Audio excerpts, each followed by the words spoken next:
rahmat Allah yang diberikan saat di akhirat secara umum. Pertama, berupa ampunan Allah yang diberikan kepada hamba-hamba terpilih yang dikehendaki oleh Allah Subhanahu wa taala. Yang kedua, nanti ada sifatnya syafaat, yang dengan syafaat itu diperkenankan hamba-hamba tertentu mendapatkan keistimewaan saat di akhirat. Ada yang masuk surga tanpa hisab, ada yang masuk surga dengan cepat, ada yang memimpin keluarganya dengan syafaat yang diberikan oleh Allah karena rahmatnya dan karena amalan-amalan yang ia kerjakan saat di dunia. Ampunan rahmat tadi disebut dengan rahmat di Quran surah 39 ayat 53. Syafaat yang Allah berikan bahkan menjadi pemimpin keluar ke surga nanti, termasuk amalannya ada di Quran surah ke-13 ayat 23 sampai 24.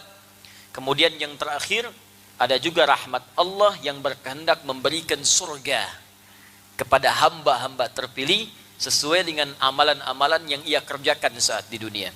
Ada nanti surganya level bersama para nabi, para rasul, orang soleh, para syuhada, para siddiqin.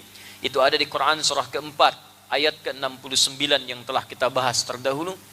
Ada nanti surganya di taman surga dengan segala keindahan yang sangat luar biasa. Langsung di dekat tamannya semua nikmatnya diberikan langsung oleh Allah tanpa perantara. Itu ada juga dengan amalannya di Quran surah ke-51 ayat 15 sampai dengan ayat 23-nya.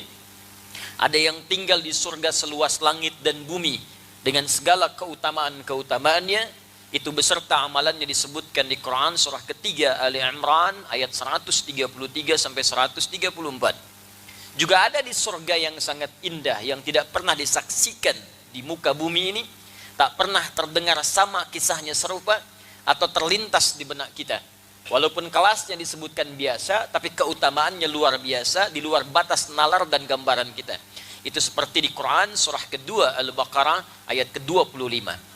Bagi kita yang ingin mendapatkan rahmat dunia dengan sifat rahmannya, baik rizki, sifatnya materi, keturunankah, kebahagiaankah, kesuksesankah, atau rahmat akhirat dengan 3 pemberian utama tadi, maka kalimat Rahman dan Rahim diikat dengan kalimat Bismillah. Karena itu dalam kalimat Bismillah disusulkan kalimat Rahman dan Rahim. Bismillahirrahmanirrahim. Dan telah kita bahas di awal jumpa kita, ba dalam kalimat Bismillah itu bisa bermakna musahabah, bisa bermakna ilsaq, bisa bermakna ghayah. Musahabah sesuatu yang dekat, ilsaq sesuatu yang lekat, ghayah menunjuk pada satu tujuan. Jadi ba di situ kalau disambungkan dengan kalimat Allah Bismillah, maka seakan-akan memberikan pesan kepada kita, jadikan semua tujuan kita dalam beraktivitas lakukan karena Allah.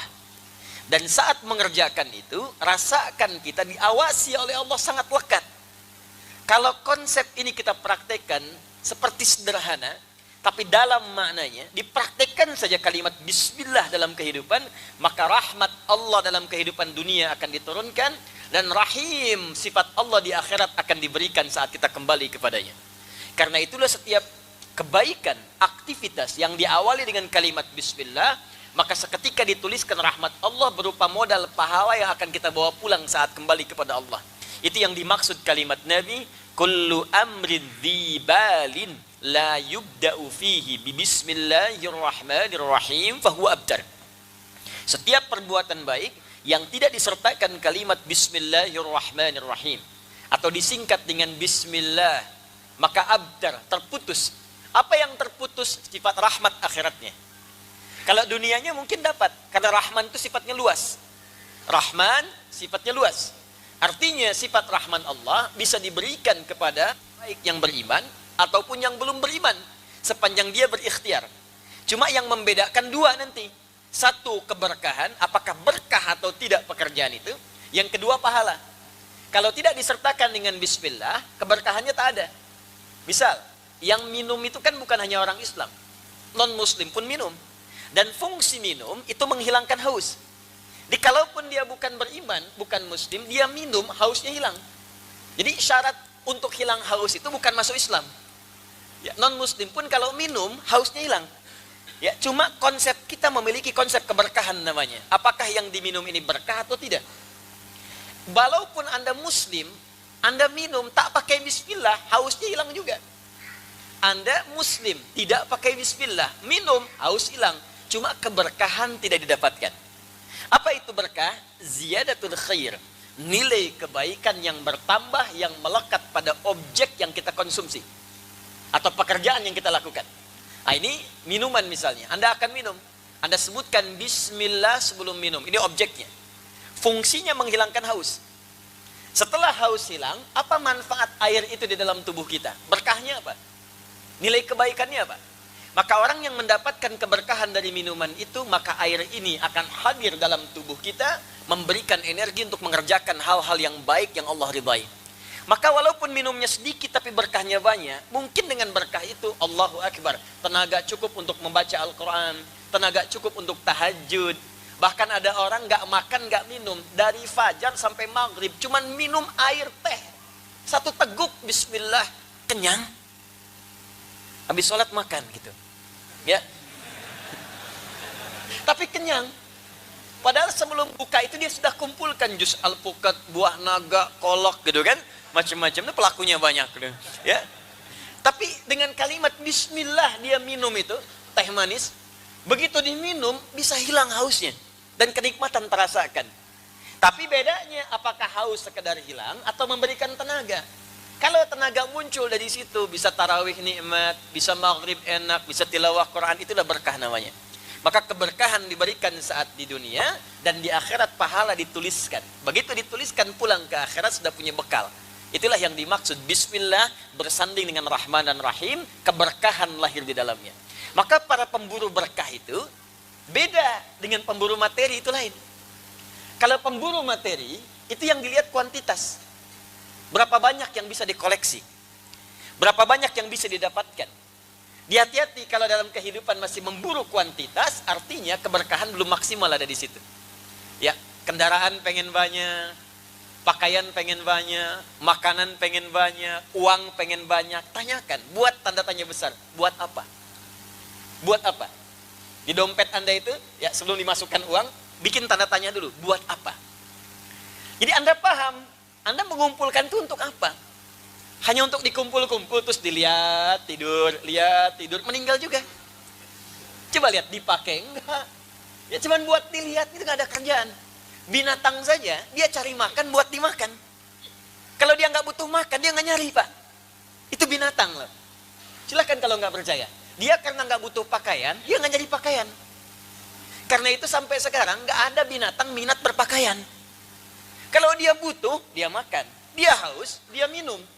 Cuman karena dia tidak punya akal, dia kerjakan dimanapun, apapun dia ambil. Kucing karena tak punya akal, dia nggak peduli ikan siapapun, ada ikan dia makan. Ya, demikian ayam karena tak punya akal sudah makan, terproses di perutnya keluar kotoran. Karena nggak punya akal, dia nggak peduli. Ibu baru selesai ngepel lantai, ayam lewat, pengen buang kotoran, dibuang di situ. Walaupun lihat ibu, sambil dilihat kadang-kadang dibuang. Ya. Dan ibu nggak usah marah sama hewan, dasar ayam, memang begitu. Ya, karena nggak punya akal.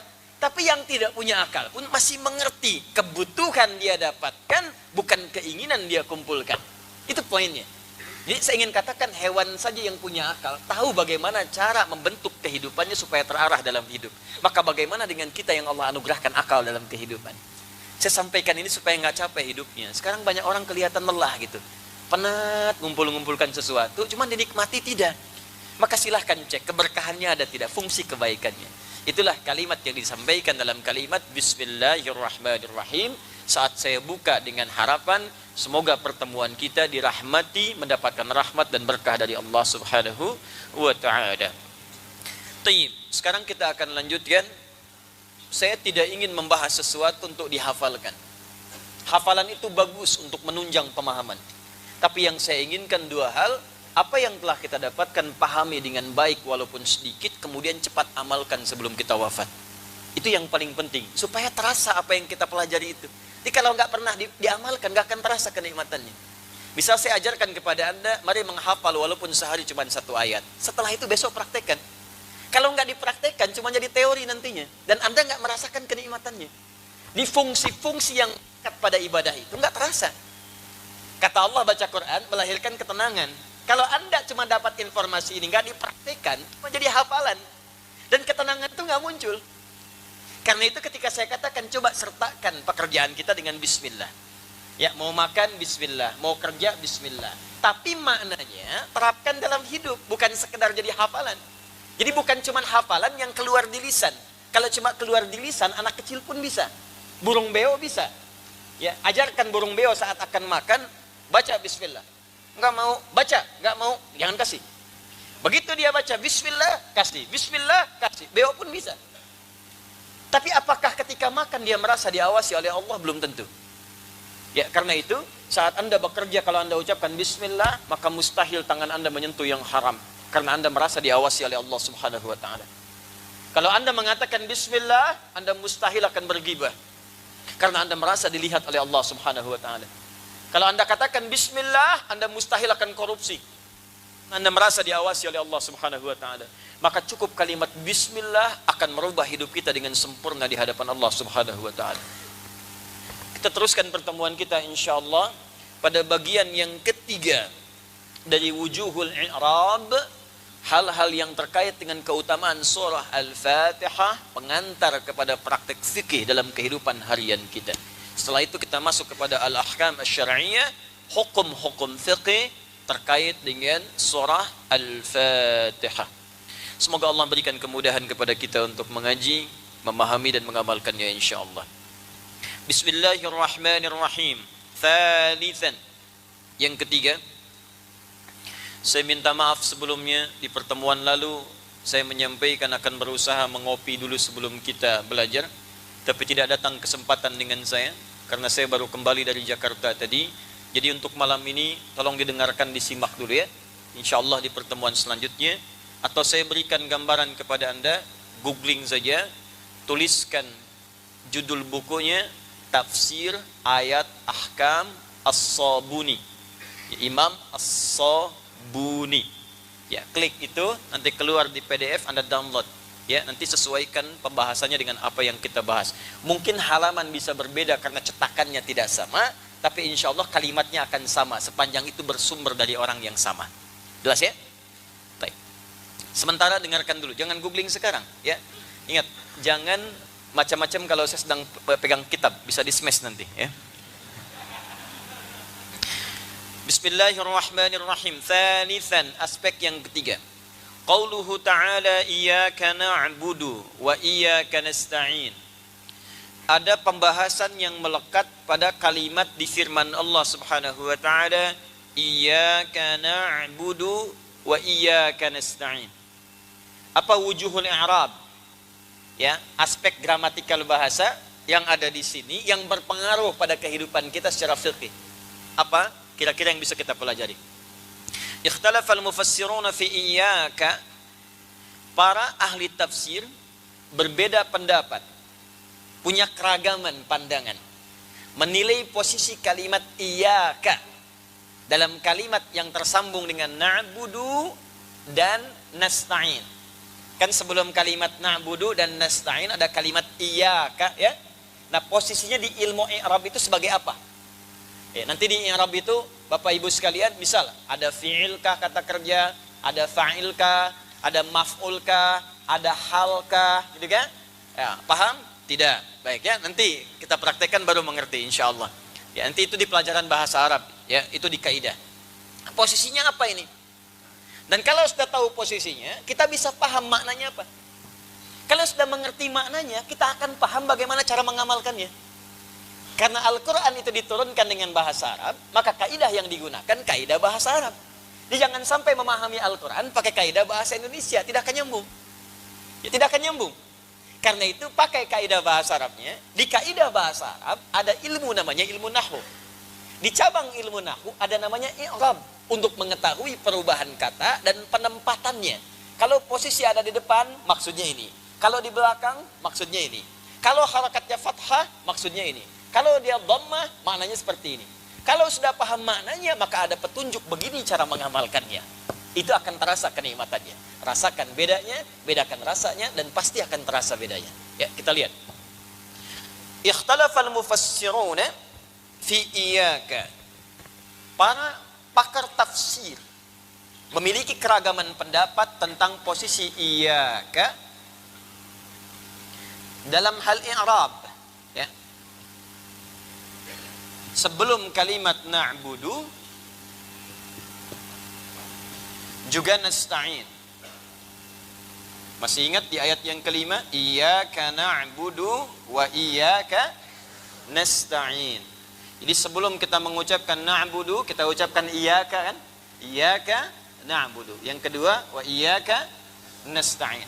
Nah, ini kalau kita urai asal kalimat ini, itu seperti apa posisinya? Di sini setidaknya ada dua pendapat yang paling utama. Dan nanti saya akan uraikan kedua pendapat ini, sesungguhnya seluruhnya akan mewakili keluasan makna firman Allah Subhanahu wa taala.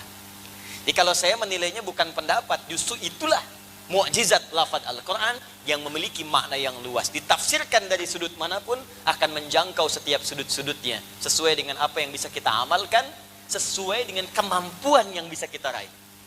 Ya, makanya nanti ketika Al-Qur'an itu diturunkan, pernah saya sampaikan di awal mula pembahasan, kan cara bacanya bisa beragam kan?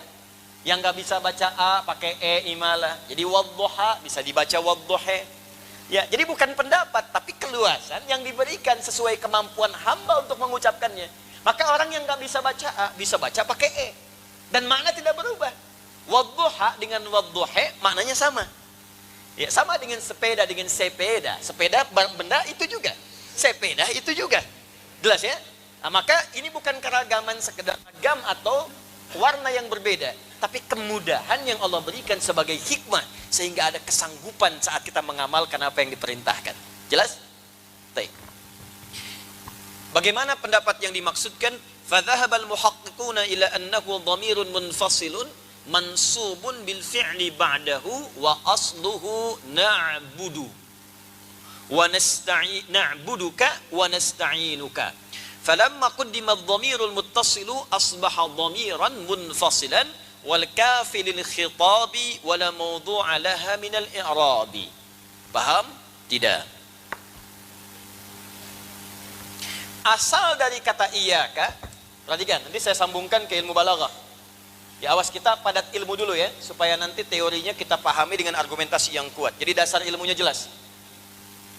Asal kalimat ini, kalau di bahasa Arab standar, di luar Al-Quran, kalimatnya begini asalnya. Na'buduka. Na'buduka. Ya. Yang ini asalnya nasta'inuka. Begini asalnya. Ka-nya di sini. Ka ini asalnya nyambung dengan kalimat sebelumnya.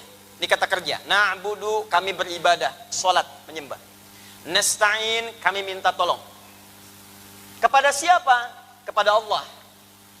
Maka diganti dengan dhamir, kata ganti. Ya, ka, kepadamu ya Allah. Ditarik menjadi kata kedua untuk menghadirkan di hadapan kita seakan-akan kita diawasi. Ini yang disebut dengan ihsan. Makanya saat mengucapkan kalimat ini, rasakan Allah mengawasi kita persis saat sholat. Ini yang jarang orang lakukan. Jadi begitu Anda mengatakan begini, Iyyaka na'budu wa iyyaka nasta'in. Itu asal kalimatnya, na'buduka ya Allah, nasta'inuka, ka-nya itu engkau. Saya mau katakan begini, kalau engkau, Anda, itu artinya, maaf, kata kedua, pertama atau ketiga?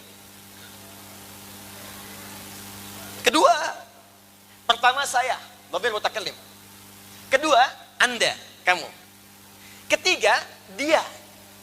Perhatikan, saya, kamu, dia. Kata kerja pertama, saya. Kata ganti orang kedua, kamu, engkau. Kata ganti orang ketiga, dia, mereka. Jelas sampai sini? Baik, kalau saya sebutkan, fokus ini. Dia, mereka, orangnya ada di sini nggak? Tidak. Kita tunjuk pada yang jauh kan? Dia nggak ada di sini. Kalau kita hadirkan dia, kedekat kita di sini, maka saya katakan orangnya ada di depan, Anda, kamu. Jelas sampai sini? Baik, sekarang begini. Kalau kita sedang membicarakan sesuatu, lebih terasa mana? Orangnya ada atau nggak ada di hadapan kita? Dia itu orangnya baik banget. Dia masih nggak ada. Tapi saat ada di hadapan, gestur bisa berubah. Anda Masya Allah, mudah-mudahan Allah muliakan, Allah berikan Anda kelemahan, oh kebaikan-kebaikan, kemuliaan. Ada di hadapan, jadi banyak. Dan apa yang kita ucapkan pun, karena orangnya ada di hadapan kita merasa terawasi dengan itu. Sehingga tak mungkin mengeluarkan kalimat-kalimat yang menyakiti. Tak mungkin kita keluarkan kalimat-kalimat yang tidak bagus, karena orangnya ada. Jelas? Nah sekarang, ketika diganti menjadi ka, iyyaka na'buduka, nasta'inuka. Kenapa kata gantinya dijadikan ka? Untuk memberikan pesan kepada kita, saksikan dan rasakan saat kita membaca itu dalam sholat, kita itu di hadapan Allah, melihat kita. Walaupun kita tak melihatnya. Itu yang dimaksud di hadis Muslim nomor hadis ke-8 dengan sikap ihsan.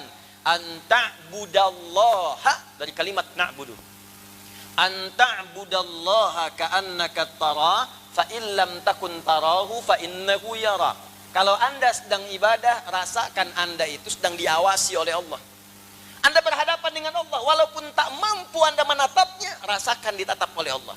Jadi kalau Anda sholat merasa di hadapan Allah dan merasakan sedang diawasi, demi Allah saya katakan, kualitas sholat kita akan beda dengan kualitas biasa-biasa. Sekarang kenapa banyak orang tidak khusyuk dalam sholat? Karena merasa Allahnya jauh.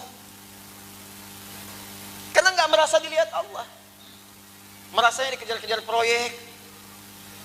Merasanya itu seakan imamnya bacaannya panjang, kapan selesai. Ya. Merasa aman atau enggak mobil saat diparkir, motor saat disimpan, lewat makanan belum sempat beli, rasa lapar yang tertahan. Itu yang terasakan, sehingga kehadiran ayat yang tadi dimaksudkan enggak nampak di hadapan kita. Nah ini asal kalimat dari kata iyyaka ini na'buduka. Ka-nya ini berbentuk objek yang diibadahi.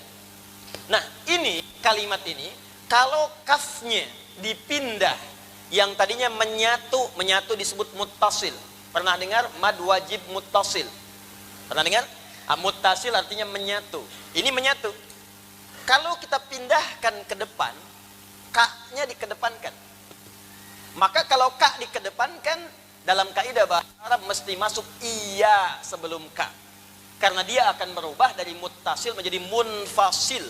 Apa itu munfasil? Terpisah dari kalimat sebelumnya, nggak bisa disambung lagi. Fokus. Ini muttasil, bisa disambungkan. Na'buduka, karena dal nggak bisa nyambung, maka terputus di sini. Tapi ini tetap nyambung. Nasta'inuka, karena nun bisa masuk ke kaf, maka ini nyambung begini. Disebut muttasil, bisa nyambung. Kalau kita ingin pindahkan kafnya ke depan sebelum nasta'in, ke depan sebelum na'budu, maka kaf ini tidak akan bisa nyambung ke depannya secara kaidah. Karena tak bisa nyambung disebut munfasil namanya. Untuk membedakan dengan muttasil maka tambah iya di depannya. Maka iya di kaidah bahasa Arab disebut domir munfasil namanya. Nih, memindahkan kaf ini ke depan kalimat, karena pindah ke depan ditambahkan iya di depannya. Paham sampai sini? Nah, yang penting kita pahami, kenapa mesti pindah ke depan? Kan di belakang juga bisa. Maka untuk membaca ini, ilmunya muncul ilmu yang ketiga, disebut ilmu balaghah. Ada nahu, ada sharaf, ada balaghah. Dibaca pakai bahasa Arab, bukan bahasa Sunda. Bahasa Sunda namanya balaga. Balaghah. Ini ya. Di ilmu balaghah ada 3 cabang ilmu. Pertama ma'ani, kedua bayan, ketiga badi'. Ma'ani untuk memilih diksi yang sesuai saat diungkapkan. Apa kata-kata yang tepat saat akan kita berucap, tergantung objek di hadapan kita siapa. Kepada anak kecil bagaimana kalimatnya. Kepada remaja seperti apa kata-katanya. Kepada orang dewasa seperti apa untaian katanya. Itu ma'ani namanya, diksinya. Kalau katanya sudah ada, bagaimana merangkainya supaya jelas diterima? Itu bayan namanya. Bayan. Contoh, saya ingin katakan kepada Bapak saat kita akan memulai sholat, Pak, tolong luruskan safnya. Pilih kalimat. Supaya dengan kalimat itu, benar siapa yang akan kita tuju. Anak kecil, luruskan. Ya, remaja, Mas, tolong luruskan. Orang tua, Pak, mohon maaf, bisa diluruskan? Kan nggak mungkin kita gunakan ke bapak-bapak, Dek, tolong luruskan. Anak kecil, maaf, Mas, tolong luruskan, nggak mungkin kan? Nah, ketika memilih disebut dengan ma'ani, ketika menyampaikan supaya jelas disebut dengan bayan. Ada yang ketiga namanya badi'ah. Badi itu ilmu bagaimana menghias kata supaya saat disampaikan orang enak menerimanya. Jadi jangan sampai jelas tapi nggak ngenakin. Pak, tolong lurusin ya. Apa nggak paham juga Bapak? Kan nggak enak. Ya, nah ini disebut badi ya namanya. Ya, Anda mau melamar seseorang dengan kalimat di Arab sering menggunakan badi'ah. Ilahi lastu lil firdausi ahla wala aqwa 'ala an-naril jahimi fahabli taubatan waghfir dhunubi fa innaka ghafirudz dzambil 'azimi. Duhai bapak mertua, memang saya ini tak seperti kelihatan ahli surga Firdaus seperti ada yang dikehendaki di rumah bapak. Tapi saya pun tak kuat berpisah dengan anak bapak seperti berada di neraka jahanam. Saya tahu saya banyak punya kekurangan, tapi saya pun paham bapak bisa memaafkan kekurangan saya. Catat tuh. Ya. Nah, itu badi namanya. Ya. Mama cantik deh kayak rembulan. Itu masih bayan. Mah, bulan pun kalah oleh aura pesona mama. Itu baru disebut dengan badi. Jelas ya? Papa malam ini mau kemana? Ke hatimu, badi. Jelas?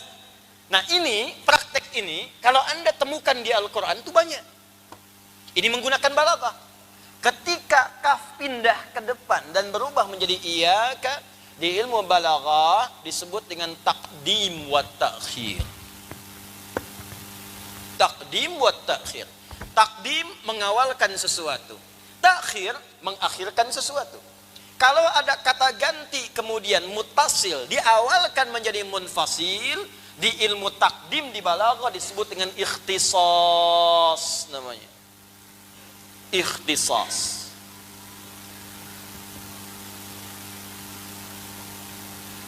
Apa itu ikhtisas? Ikhtisas itu secara singkat lebih dari kata khas. Ada khas, ada ikhtisas, itu beda. Kalau khas sesuatu yang spesial, khusus. Tapi kalau ikhtisas berusaha menjadikan sesuatu ini khusus, spesial, yang ini saja, bukan yang lain. Saya ulang, khas, spesial, khusus. Kiai khas, kiai spesial, khusus, gak sama dengan yang lain. Tapi kalau ikhtisas berusaha menjadikan yang ini spesial, khusus, beda dengan yang lain. Jadi kalau Anda ingin mengkhususkan sesuatu dan fokus pada yang ini saja dan menepikan yang lainnya, maka dalam ilmu balaghah disebut dengan kaidah ikhtisas. Di antara caranya, robahlah domir muttasil menjadi munfasil, ka menjadi iyaka. Jadi ketika ka dijadikan iyaka dan Allah menyampaikan kalimatnya bukan ka tapi iyaka, iyyaka na'budu wa iyyaka nasta'in, maksudnya berlaku hukum ikhtisas.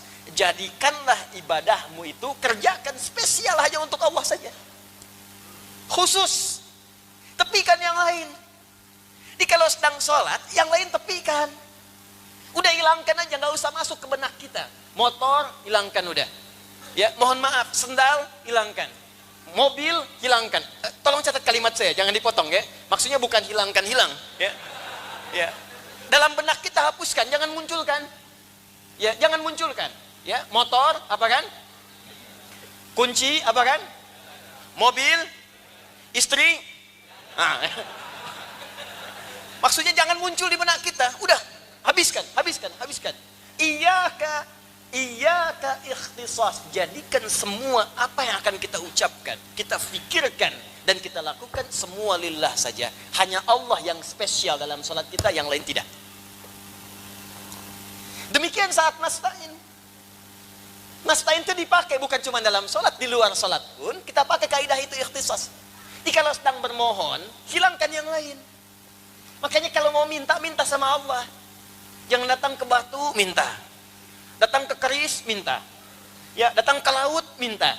Jadi kalau mau minta, kaidahnya dipakai ikhtisas. Ini kan aneh, Anda sholat tiap hari. Baca ini 17 kali, tapi kok nggak dipakai-pakai? Anda katakan, wa iyyaka nasta'in, tapi datang ke batu, minta. Datang ke pohon, minta. Datang ke keris, minta. Ya, nasta'innya mana? Makanya banyak orang yang mengerjakan seperti itu, berkahnya nggak ada, hilang. Karena yang terlibat di situ bukan rahmat Allah Subhanahu wa Ta'ala. Itu maksudnya. Jadi berlaku kaidah ini bukan sekedar diucapkan di lisan, tapi disebutkan pendapat yang pertama, dia disebut dengan domir munfasil dengan kaidah ikhtisas. Maksudnya saat Anda mengucapkan kalimat itu, jadikan dan usahakan alif dan ta-nya berfungsi sebagai menunjuk usaha dengan sungguh-sungguh. Jadi ada ikhtiar di sini. Nih, dari kata khas dimasukkan alif dan ta menjadi ikhtisas. Fungsi alif plus ta. Ini di ilmu sharaf. Di ilmu sharaf. Jadi begini misalnya ya. Ada fataha, kan? Kalau pakai i dengan ta jadi iftitah, iftataha. Kalau pakai alif sin dengan ta jadi istaftaha. Kalau pakai alif saja di fataha. Kalau pakai ta saja bisa jadi tafataha. Itu maknanya bisa beda. Nah, kalau Anda menemukan alif dengan ta di antara maknanya dari sekian beragam makna, artinya menunjuk pada usaha yang sungguh-sungguh atau jadi berusahalah kalau sedang sholat, semua serahkan karena Allah. Yang spesial cuman Allah, yang khas hanya Allah, yang lain tidak. Jelas. Dan kalau sedang meminta, tepikan yang lain. Mohonlah kepada Allah dengan keikhlasan dan kesungguhan. Dan rahasia di ayat ini, kalau Anda meminta dengan benar, menjadikan Allah sebagai satu tujuan saja. Satu tujuan, satu harapan disebut dengan as-somad namanya. Makanya kita ucapkan qul huwallahu Allahus. Ya, as-somad itu artinya satu harapan yang menepikan yang lainnya. Cuman ini aja ketergantungan kita. Sesuatu yang bergantung kepadanya dan tidak pada yang lainnya, satu itu saja. As-somad namanya. Karena itu, ketika kita memohon hanya kepada siapa? Allah. Ketika kita ibadah hanya kepada siapa? Nah, sekarang bagian terakhir, saya belum masuk pada yang keduanya. Ketika kalimat ini dipersatukan dengan waw, masih ingat? Iyyaka na'budu wa di sebelum nasta'in ada na'budu. Antara na'budu dengan nasta'in diselingi huruf waw. Wawunya disebut dengan waw ataf, fungsinya ma'iyah. Ataf menyandingkan sesuatu. Ma'iyah menjadikan keduanya bersama, bergandeng bersamaan. Artinya apa? Kalau ada hukum disatukan dengan huruf waw, artinya secara singkat keduanya akan saling terkait dan berkelindan, terikat satu dengan yang lainnya. Jadi semakin tinggi na'budunya, semakin cepat dijawab ketika Anda nasta'in kepada Allah. Semakin mengkhususkan semua ibadah kepada Allah, maka semakin cepat jawaban diberikan ketika Anda meminta kepada Allah. Tapi sebaliknya, kalau Anda campur adukan ibadahnya, katanya mengatakan iyyaka na'budu, tapi juga mengatakan yang lain benar, datang ke tempat yang lain, ikut-ikutan juga, bikin paham yang menjauhkan dari Allah, maka mustahil nasta'in akan diberikan keberkahan ketika itu dijawab oleh Allah Subhanahu wa ta'ala. Nah, makanya tolong dicek kalau ada doa yang belum cepat terjawab, barangkali masalahnya di na'budunya belum maksimal. Coba tahajudnya dilihat, baca Qur'annya dilihat, puasanya dilihat. Nah, kalau sudah rajin, tahajud sudah, puasa sudah, menghafal Quran juga iya, tapi kenapa masalah nggak pernah tuntas? Mungkin iyakanya yang bermasalah, keikhlasannya, lillahnya yang kurang. Anda mungkin ibadah itu untuk ngejar dunia, ya tahajudnya supaya besok kuliah lulus IPK 4, ya, pekerjaannya lancar, ya kan? Semuanya bisa baik. Mungkin ada kaitan-kaitan itu. Itu yang coba kita jernihkan dulu. Tidak salah memang, tapi tidak akan maksimal. Karena motivasi untuk ibadah ada juga nanti jawaban yang menyertainya, termasuk harapan-harapan untuk mewujudkan sesuatu. Tapi ingat, kalau Anda tujukan semua karena Allah, maka Allah pemilik semua jawaban dari harapan kita. Jadi kalau tujuan Anda hanya untuk lulus ujian, maka Allah kabulkan saat Anda berdoa tahajud, ya lulus ujian. Tapi kalau semua tahajud Anda kerjakan karena Allah, bukan cuma ujian yang Allah akan luluskan, tapi semua kebutuhan dunia Anda sampai kembali kepada Allah, Allah akan mudahkan. Jelas? Baik. Pendapat kedua, ini kita baru ngaji iyaka, baru satu, ya. Wa dhahaba akharuna ila annahu dhamirun mudhafun ila ma ba'dahu wa la yu'lamu dhamirun udhifa ila ghairi. Pendapat kedua mengatakan ini iyaka itu kata ganti. Asalnya bukan ka yang dimajukan. Memang sudah iyaka. Kalau yang tadi mengatakan iyaka asalnya dari ka. Na'buduka, nasta'inuka, cuma dikedepankan ka-nya jadi iyaka. Jelas? Yang kedua mengatakan ini asalnya bukan dari ka yang dimajukan. Memang sudah iyaka. Cuma iyaka yang ini, iyaka yang disandarkan pada kalimat setelahnya. Dalam kaidah ilmu nahwu, menyandarkan sesuatu disebut dengan mudhaf namanya. Mudhaf. Yang jadi sandaran disebut mudhaf ilaih. Anda punya teman namanya Ahmad, datang ke kajian nyandar di tembok. Mudhaf ya. Itu mudhaf.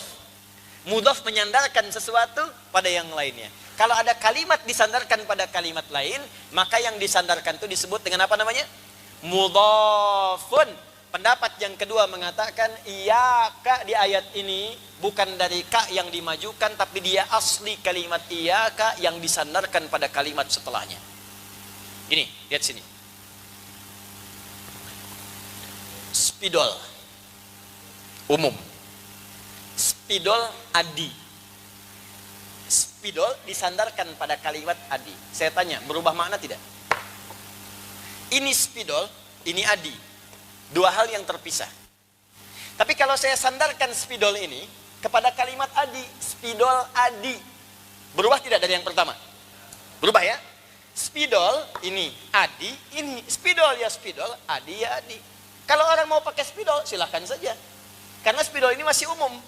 Tapi ketika saya katakan spidol adi, spidolnya disandarkan pada kata adi, maka berubah kemudian pemaknaan kata spidol ini tidak seperti yang pertama. Maka yang pertama, spidol ini jadi milik adi. Jelas? Yang kedua, saya yang berhak mengatur spidol ini mau digimanakan. Apa fungsi spidol? Menurut Anda, karena ini punya saya, terserah saya. Ini bukan buat nulis, ini bukan buat melontar yang ngantuk. Ya terserah saya, punya saya. Kenapa yang ngatur mesti Anda? Jelas ya? Nah, ini lihat. Iyaka na'budu. Karena kalimat iyaka na'budu itu tadinya terpisah.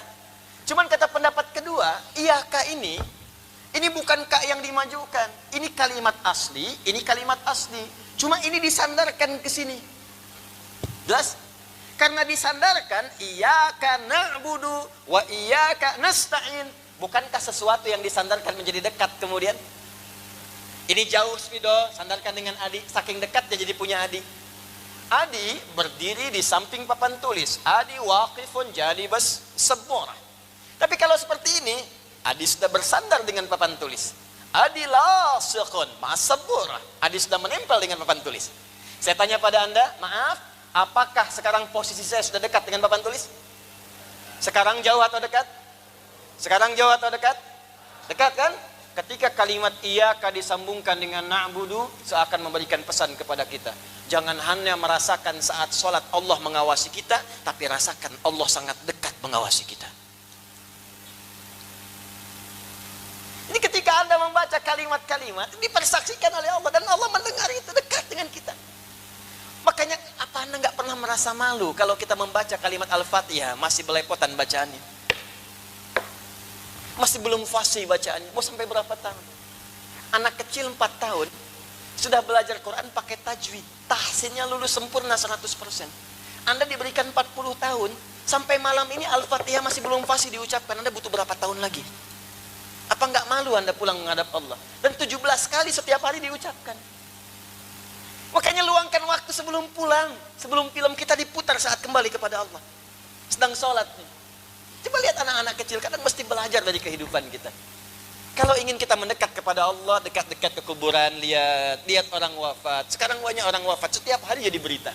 Jadi kalau dulu Nabi memberikan wasiat kepada kita, kalau ingin mencas iman kita supaya terus naik baik, kadang-kadang luangkan waktu untuk berziarah, datang ke kuburan, lihat mungkin kita esok yang ada di situ. Sekarang Pak Ibu, setiap hari berita tentang orang wafat memenuhi lini masa kita. Di handphone dilihat, ada yang meninggal. Dibuka di TV, ada yang musibah, sekian wafat. Jadi kalau yang tadinya disuruh ke kuburan, sekarang yang wafatnya muncul ke permukaan dan belum kita yakin dengan kematian, maka perlu musibah apalagi mengingatkan kita dekat dengan Allah Subhanahu wa taala. Coba praktekkan saat sholat. Rasakan Allah mengawasi kita. Malu kalau bacanya nggak enak. Anda pada pimpinan aja bikin proposal harus bagus, nggak bagus dicoret. Sekarang yang menciptakan pimpinan Anda hadir mengawasi kita. Apa kita nggak malu diawasi dalam keadaan yang tidak baik? Barangkali nasta'in itu belum maksimal kita terima ketika kita berdoa, karena na'budunya kurang bersungguh-sungguh kita siapkan kepada Allah Subhanahu wa ta'ala. Menutup bagian pertama ini, sebelum berpindah kepada poin yang lainnya, nanti poinnya setiap akan sholat, berusahalah setiap hari untuk memperbaiki bacaan kita, memperbaiki cara sholat kita, dan bayangkan saat itu Allah mengawasi kita semua. Demi Allah saya katakan, akan terjadi perubahan dalam kehidupan dan setiap doa-doa yang kita panjatkan. Telah disampaikan bahwa kalimat iyyaka na'budu wa iyyaka nasta'in, pada kalimat iyyaka terdapat dua makna utama.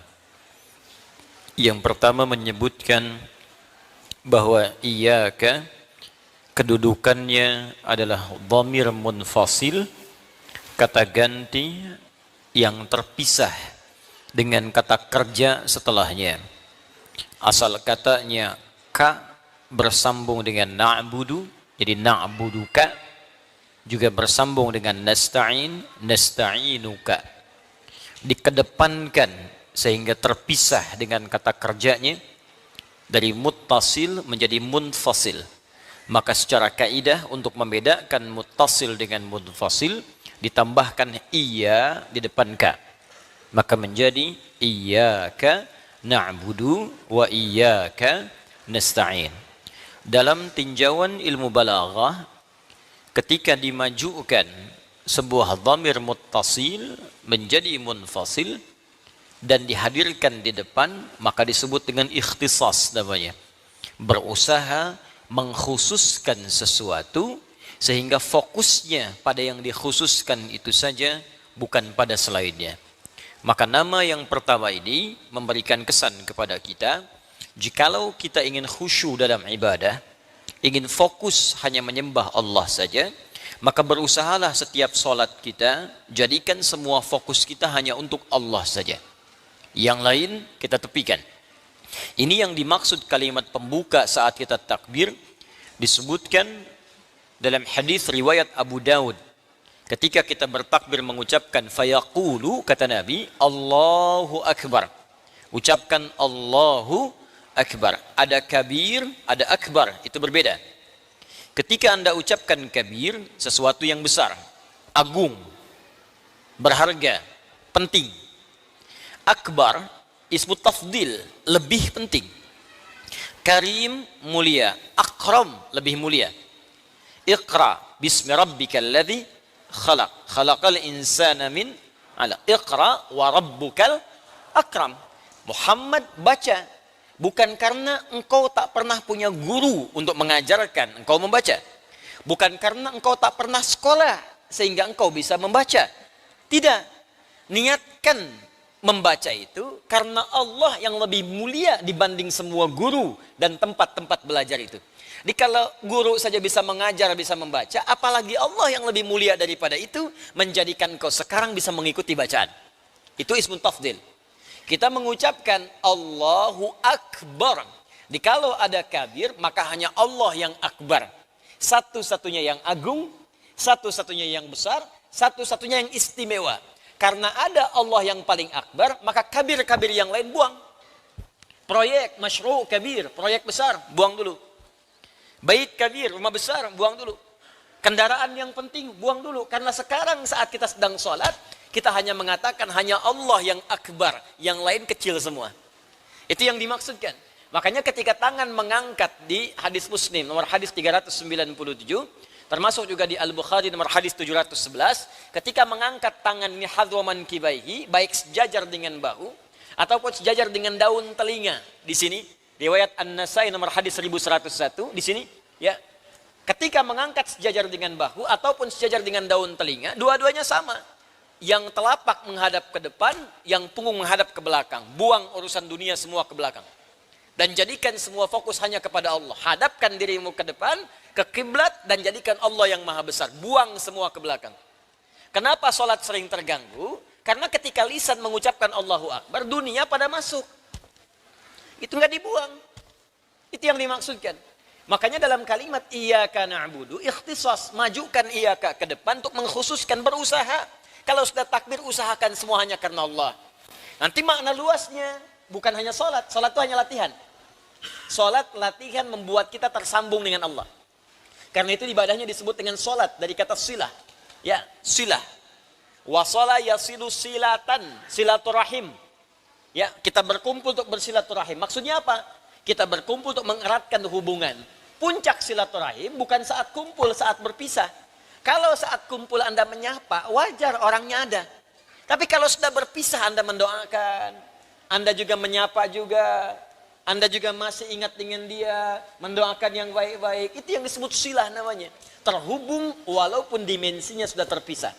Ibadah yang melatih kita terhubung dengan Allah disebut sholat namanya. Karena itu dalam bahasa Arab, doa pun disebut sholat. As-sholatu hiya doa. Kenapa sholat disebut dengan doa dan doa disebut dengan sholat? Karena saat berdoa kita terhubung dengan Allah subhanahu wa ta'ala. Makanya kalau orang berhasil sholatnya, bukan sekadar saat sholat, selesai sholat pun dia ingat Allah.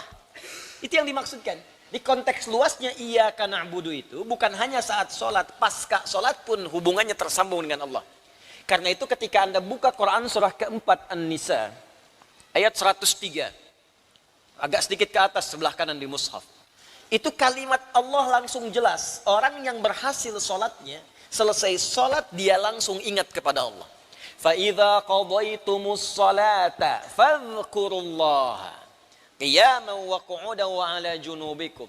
Maka jika sholat telah tuntas Anda kerjakan, orang yang berhasil sholatnya itu, maka dia akan segera. Fa-nya itu langsung, tanpa jeda. Harfu atfin rabitin baina syai'aini bila hudud. Huruf yang menyambungkan dua peristiwa tanpa jeda. Peristiwa pertama sholat selesai, peristiwa kedua pasca sholat. Antara sholat selesai dengan setelah sholat, cepat tanpa jeda dia ingat dengan Allah. Qiyaman, jalan. Makanya orang jalan ingat Allah keluar masjid, nggak akan tertukar sendal. Nggak ada tertukar sendal. Karena tahu saat akan dipakai, ingat Allah. Mustahil kalau ingat Allah bisa tertukar. Mustahil. Di pekerjaan itu nggak akan menyentuh yang haram. Karena ingat Allah. Dan saat duduk. Duduk, megang komputer, megang buku, nulis. Mustahil mengerjakan yang haram. Wa ala junubikum. Saat tidur pun ingat Allah. Maka kalau tidur ingat Allah, mustahil tidur dengan pasangan orang lain. Ini suami di samping tidur sama pasangan orang. Gitu. Ada sesuatu yang salah. Itu mustahil. Jadi semua dari kepala sampai kaki itu semua terjaga. Jadi kalau orang sudah nekat berbuat maksiat terang-terangan, maka ada yang sangat fatal yang harus diperbaiki. Hati-hati. Hati-hati. Dulu orang mabuk sembunyi-sembunyi. Sekarang orang bangga mabuk di depan orang. Dulu orang zina sembunyi-sembunyi. Sekarang orang selingkuh bangga diberitakan. Awas, ini ada sesuatu yang bahaya ini. Ada sesuatu yang bahaya dan jangan kita menjadi bagian dari peristiwa itu. Ya, mesti contoh yang baik-baik yang bisa kita terapkan dalam kehidupan. Ya, kembalikan kepada pembahasan kita tadi. Jadi iyyaka na'budu bagian pertama melatih kita supaya tetap tersambung dengan Allah dalam setiap aktivitas yang kita kerjakan, jadikan semua karena Allah. Kalau semua sudah karena Allah, maka wa disertakan di dalam kebutuhan dia, nasta'in. Iyyaka nasta'in. Maka semua kebutuhannya akan dikhususkan oleh Allah Subhanahu wa taala sepanjang ia hanya meminta kepada Allah saja. Contoh paling jelas dari keterangan ini di Al-Qur'an itu indah, Pak, Bu. Menerangkan sebuah teori, ya baik itu informasi, perintah atau larangan, diberikan kemudian penjelasan yang detail, setelah itu diberikan contoh. Supaya kita bisa memahami dengan jelas. Kalau bahasa tegasnya begini, kalau sudah dicontohkan terjadi belum yakin juga seperti apa lagi mesti diberikan penjelasan. Contohnya Maryam. Dan Allah memilih bukan Nabi, bukan Rasul. Supaya kita tidak kemudian mengatakan kepada Allah, dia kan Nabi ya Allah, dia kan Rasul. Allah berikan contoh yang bukan Nabi dan Rasul untuk memberikan pendidikan terbaik untuk kita. Maryam, bukan Nabi, bukan Rasul, seorang perempuan yang sangat salihah, hasil pendidikan kedua orang tuanya. Jadi kalau Anda menginginkan anak yang salih, maka jadilah orang tua yang salih. Ingin anak yang salihah, maka jadilah ibu yang salihah, istri yang salihah. Maka otomatis kesolehan orang tua akan langsung menurun kepada anaknya. Jika itu disiapkan untuk diteruskan. Tapi kalau didiamkan, gak akan nyambung. Didiamkan tuh bapaknya soleh sendiri, ibunya soleh sendiri, gak pernah diturunkan kepada anak. Imran bukan nabi, Hannah pun bukan nabi, keduanya bukan rasul. Dipilih oleh Allah untuk memberi contoh kepada kita sampai disebutkan dalam surahnya langsung dengan namanya surah Ali Imran. Al keturunan ke bawah tanpa jeda, itu al. Ahlun anggotanya, ailah persatuannya. Ada ailah, ada ahlun, ada usrah, ya, ada alun, itu beda. Usratun, kenapa disebut usrah? Karena mengandung sirrun di keluarga. Sir, kalau sudah berkeluarga, ada banyak rahasia di dalam yang tidak boleh sembarangan dibuka keluar. Nanti itu pembahasan lanjutan di fikih munakahat. Alun, kenapa disebut alun? Karena semua keluarga ini ke bawah, itu soleh semua Pak, Bu. Ali Imran, Imran dengan Hannah menikah, melahirkan Maryam. Maryam solih solihah. Maryam melahirkan Isa, Isa Nabi dan Rasul. Semua keturunan baik itu. Nah, Imran dengan Hannah mendidik anaknya Maryam supaya memaksimalkan na'budu ini dengan konsep iyaka. Bahkan saking ingin mengkhususkan anaknya dekat dengan Allah, dibikinkan mihrab. Supaya anak itu bisa ibadah di dalamnya. Bapak Ibu bisa contohkan nanti di rumah untuk anak-anak nih, ya, disiapkan. Ini untuk sholat dia, baca Quran dia, bedakan dengan tempat biasa. Mulai bisa dilatih itu, ya. Kalau anak masih mulai bermain, gak apa-apa. Namanya bermain, mungkin dia di tempat bermain baca. Ini kan? Maaf, bisa jadi di ruang tamu, di kamar, itu gak ada masalah. Tapi kalau nalarnya sudah mulai matang, tempatkan di tempat khusus. Karena kalau anak sudah mulai matang, pikirannya mulai bercabang. Sudah bertanya, sudah mengkaji. Maka dekatkan dengan tempat yang khusus supaya fokusnya bisa terhubung dengan Allah secara sempurna. Maka dibuatkan mihrab oleh bapak ibunya untuk fokus beribadah kepada Allah. Ini teori iyaka tadi. Khusus berusaha. Apa yang terjadi? Di situ didekatkan dengan Allah, diberikan mihrab, dibimbing pamannya Zakaria supaya tidak salah. Awas ya, hati-hati, hati-hati. Jangan sampai ada yang ibadah nggak punya pembimbing. Nanti besok-besok sholat maghrib 4 rakaat nih. Ya. Baik, lihat sini. Apa yang terjadi? Sekarang lihat baik-baik. Ketika na'budu maksimal, maka nasta'in tanpa diminta pun dia datang. Ketika na'budu maksimal, maka nasta'in tanpa diminta pun datang. Quran surah ketiga ayat 37. Paling kiri sebelah bawah.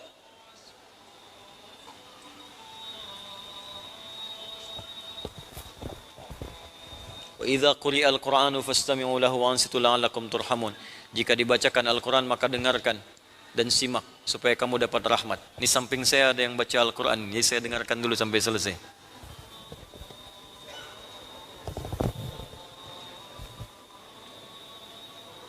Oh bukan, itu azan. Azan. Azan tuh, alarm ya, alarm. Ya Masya Allah. Mungkin itu kalangan jin tingkat yang lain sedang menunaikan sholat isya berjamaah. Baru azan dia. Baik. Fokus ini. Baik. Fokus Quran surah ketiga Ali Imran ayat 37. Paling kiri sebelah bawah. Dimatikan aja alarmnya kalau itu alarm. Handphone siapa? Atau mau diwakafkan boleh? Saya terima. Ambil aja Mas, matikan dari situ. Ya.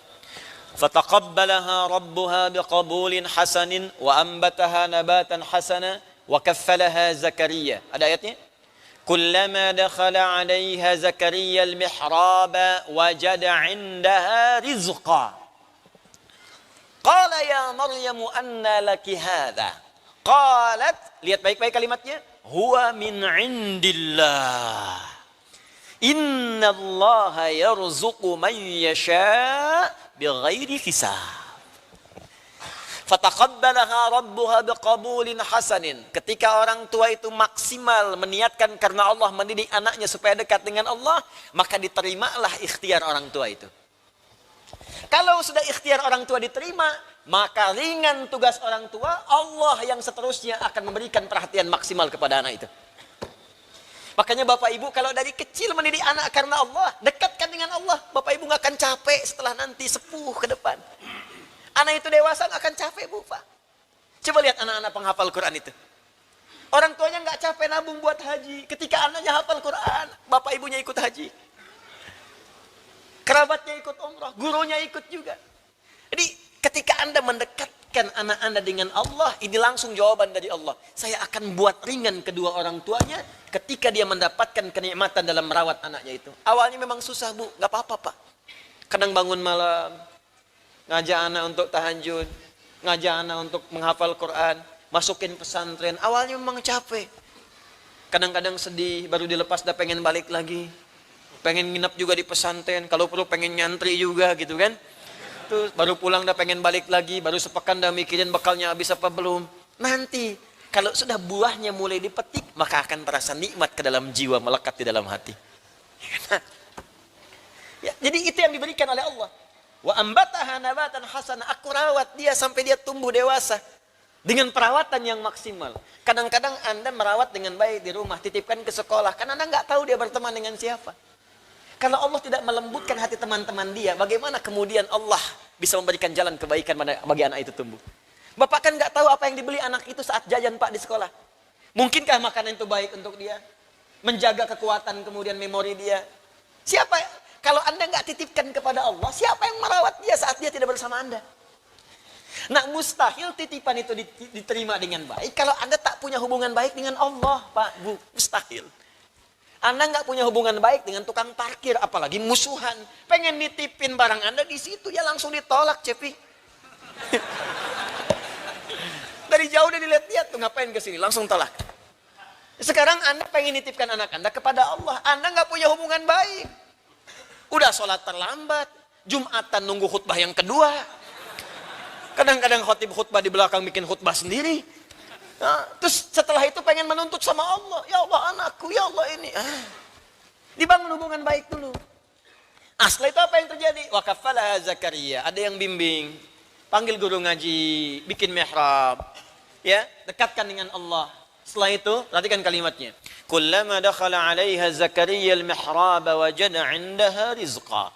Setiap Nabi Zakaria masuk ke mihrabnya Maryam untuk mengantarkan keperluannya. Apakah pakaiannya, kebutuhan belajarnya, makanannya. Tiba kemudian beliau terkejut karena di dalamnya sudah ada yang diperlukan. Wajada indaha rizqa. Kalimatnya umum, semua ada di situ. Butuh buah, ada buah di situ. Butuh makan, ada makan di situ. Kalimatnya menggunakan kullama.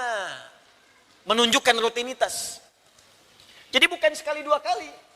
Di setiap ngantarkan ada penasaran. Ini bapak ibunya nugaskan saya ngantarkan ini, tapi kok sudah ada di situ? Ditanya, qala ya Maryamu anna laki hadza. Maryam, dari mana semua ini? Paman kan yang tugas ngantarkan, kenapa sudah ada di sini? Karena anak ini terbiasa iyyaka na'budu, hubungannya dekat dengan Allah. Anak yang didekatkan dengan Allah, maka yang pertama keluar di lisannya kalimat-kalimat kebaikan yang lekat dengan Allah. Ajari anak Anda subhanallah, alhamdulillah, Allahu akbar, astaghfirullah. Maka apapun yang terjadi pada dirinya, maka kalimat itu yang keluar di lisannya pertama kali. Anak mau disuntik, yang keluar bukan sakit. Astaghfirullah ya Allah, astaghfirullah. Dulu ada anak kecil mau disuntik yang disebut nama Allah. Astaghfirullah ya Allah, ampuni dosaku ya Allah, ampuni. Mau disuntik minta ampuni dosa. Ini saya menarik tuh, anak-anak disekolahkan di sini kita ajarin pendidikan Qur'ani, di kurikulum Quran diturunkan. Itu mereka kalau kosong, itu yang disebut Quran. Kosong tuh keluar Quran aja. Lagi main perosotan apa, karena kosong tuh yang keluar itu. Quran, hadis, otomatis masuk. Nah sama seperti tadi, Maryam otomatis langsung bilang, huwa min indillah, paman semua dari Allah. Jadi kalau kita kuat na'budunya, bahkan belum angkat tangan pun Allah tahu apa yang akan dimintakan, sudah diberikan sebelum dimohonkan. Dan dicontohkan Maryam bukan nabi, bukan rasul untuk memberikan pesan kepada kita bahwa semua kaidah ini berlaku bagi setiap hamba Allah yang memaksimalkan ibadahnya kepada Allah Subhanahu wa taala. Saking pentingnya ibadah, Nabi Muhammad pun saat diisrakan bukan gelar nabi dan rasul yang dipanggil, tapi gelar ibadahnya sebagai seorang hamba. Kenapa engkau aku panggil untuk Isra? Karena ibadahmu itu tak tertandingi. Maksimal luar biasa. Nabi Rasul sebelumnya nggak bisa menyaingi Nabi Muhammad SAW. Yang dijamin surga, dijamin terbebas dari maksiat, dijaga, ma'sum madmun. Madmunun bil jannah, ma'sumun minal ma'siyah. Masih mampu berdiri dalam salat malamnya, rakaat pertama bengkak kakinya. Sehingga Nabi Isa menyebutnya dengan Ahmad.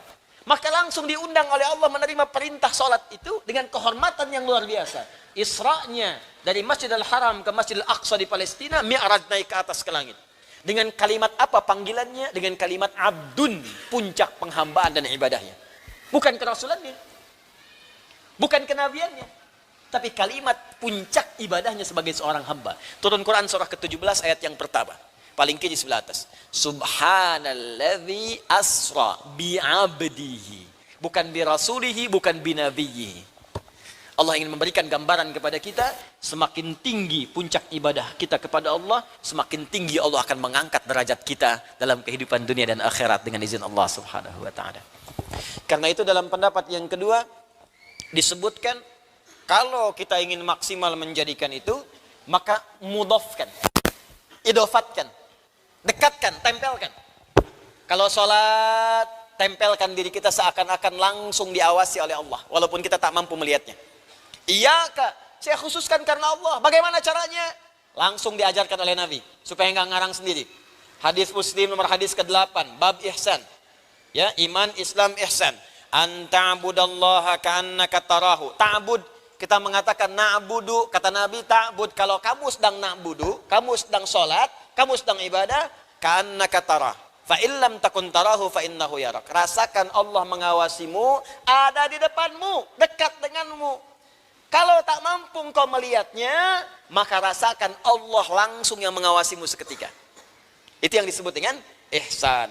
Kalau ada orang bersikap seperti itu yang disebut dengan iyaka yang paling maksimal. Ya, itu mudhaf ilaih. Yang berpendapat demikian qala Abu Sa'ud, berkata seorang mufassir, ya, Abu Sa'ud, al-Imam Abu Sa'ud, wa madda'ahu al-Khalil min al-idhafah muhtajjan alaihi bima haqahu an ba'd al-Arab. Yang pendapat kedua tadi, yang nempelkan iyaka ke na'budu, pendapat kedua, itu namanya Khalil bin Ahmad. Lengkapnya Khalil bin Ahmad al-Farahidi. Ya, di sini tidak disebutkan. Lahir tahun 100 Hijriah, wafat tahun 170 Hijriah. Siapa Al-Khalil bin Ahmad al-Farahidi ini? Khalil bin Ahmad al-Farahidi ini seorang pertama pakar di bidang bahasa. Ya, pakar bidang bahasa Arab. Beliau pengarang kitab namanya Mu'jam al-Ain. Beliau termasuk penginisiasi ilmu nahwu yang sebelumnya disampaikan oleh Abul Aswad ad-Du'ali. Abul Aswad ad-Du'ali dari Ali bin Abi Thalib radhiyallahu taala anhu. Jadi nasabnya ke situ. Khalil dari Abul Aswad ad-Du'ali, Abul Aswad ad-Du'ali dari Ali bin Abi Thalib. Ya, beliau yang meletakkan pertama kali harakat. Nah, itu kalau antum baca mushaf ada harakatnya.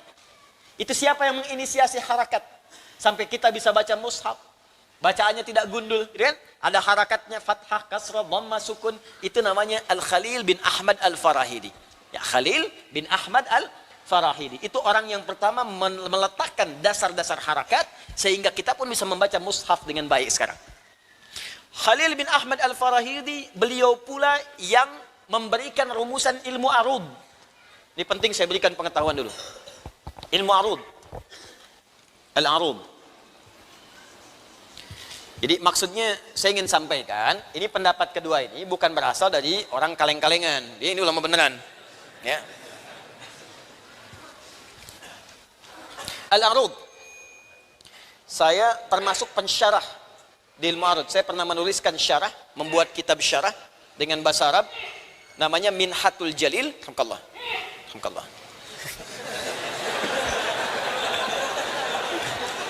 Saya tunggu sekali lagi. Dapat tisu. Alhamdulillah. Ya, ada bersin kita jawab ya. Bersin ya. Ada lagi? Baik. Itu orang sudah pasti kalau dikenal. Kalau sudah arud, ini Khalil.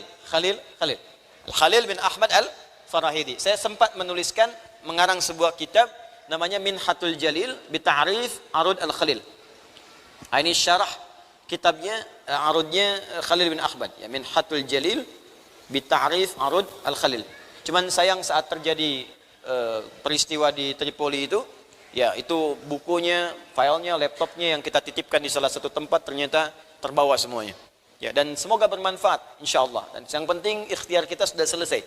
Ya, kalau kita semua kerjakan berusaha karena Allah, maka nggak akan banyak kekecewaan dalam benak kita. Tapi kalau antum semua kerjakan karena harapan dunia tertentu, banyak kecewanya, Bu. Ibu kalau merawat anak bukan karena Allah, ibu pasti akan banyak kecewanya. Bapak juga begitu. Ya, kalau antum mau sederhana aja, mau taklim ke sini bukan karena Allah, banyak kecewa antum. Tiba-tiba saya yang nggak bisa datang. Ya, kemana? Dasar DKM nih, DKM yang kena tuh. Ya, tuh semuanya jadi nggak enak nanti. Arud ini ilmu penting untuk mengetahui 3 hal. 1, untuk menilai kualitas syair atau qasidah yang disampaikan oleh orang Arab. Jadi kalau Anda ingin mengetahui kualitas syair atau puisi yang disampaikan orang-orang Arab, maka ini dasar ilmunya. Karena orang Arab itu keutamaannya di sastra. Nah, nanti yang kedua, untuk membedakan Al-Quran dengan syair, itu mesti paham ilmu arud. Karena waktu Nabi diturunkan oleh Allah Al-Quran, dituduh oleh orang-orang Arab pada saat itu, ini syair nih. Maka turun bahasa Al-Quran, wa ma huwa biqauli syair. Al-Quran itu beda, bukan puisi karangan para pujangga, bukan syair karangan para syuara. Maka diberikanlah kemudian oleh Allah isyarat bagaimana membedakan Al-Quran dengan puisi-puisi biasa. Maka ilmu inilah kemudian diberikan, diilhamkan oleh Allah kepada Khalil bin Ahmad Al-Farahidi, ya, untuk bisa menerangkan kepada kita ini perbedaan antara syair dengan Al-Quran. Apa bedanya? Semua syair orang Arab ternyata disusun berdasarkan rumus tertentu. Ada 17 rumus, disebut dengan bahr namanya. Bahrun. Jamaknya disebut dengan bukhur. Jadi kalau orang Arab bikin puisi itu nggak akan keluar dari sini.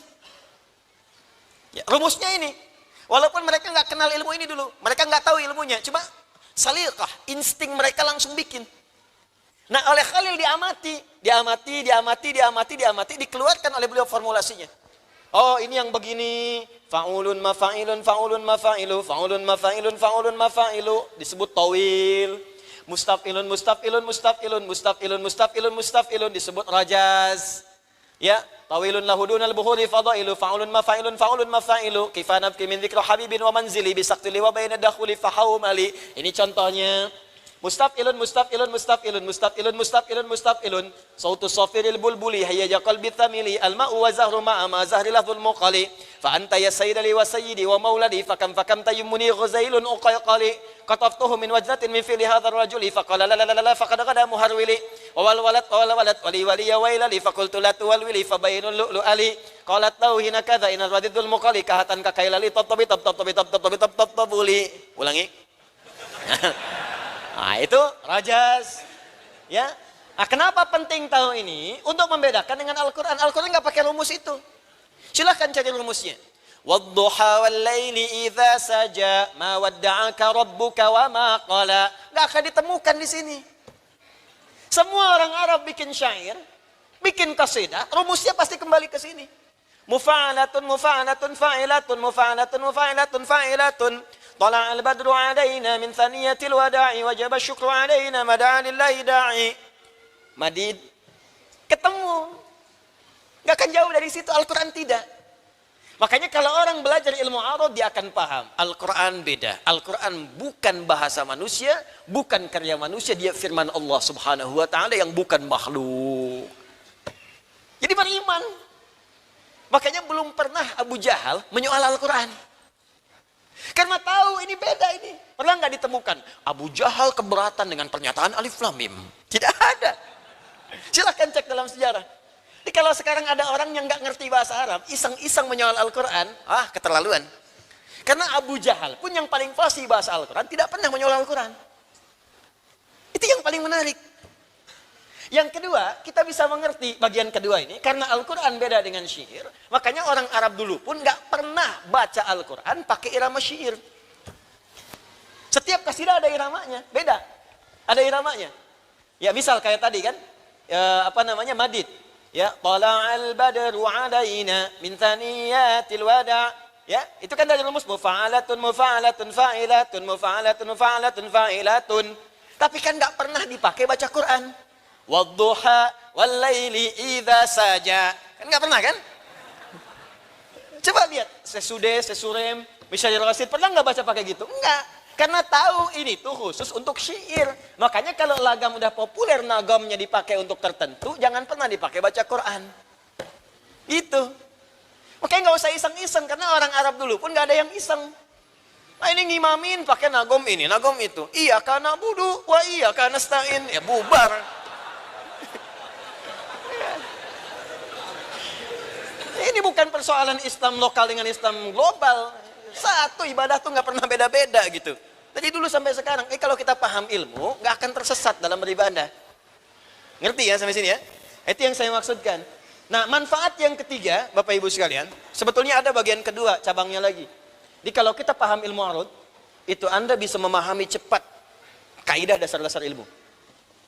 Karena para ulama dulu kalau ingin menyederhanakan pengetahuan dan dipahami dengan cepat, maka dia akan membuat sebuah nazam yang diambil dari ilmu arud. Contoh, orang dulu bikin puisi, cuman bikin puisi saja dari ilmu arud. Ketika kemudian ilmu dikendalikan oleh orang-orang Islam, maka ilmu arud dipakai untuk membuat nazam, memaksimalkan pengetahuan-pengetahuan yang dipelajari. Maka muncullah ilmu nahwu yang bahasanya banyak. Maaf, sorob yang berjilid-jilid kitabnya, cuman disusunnya di 1002 bait disebut dengan alfiyah.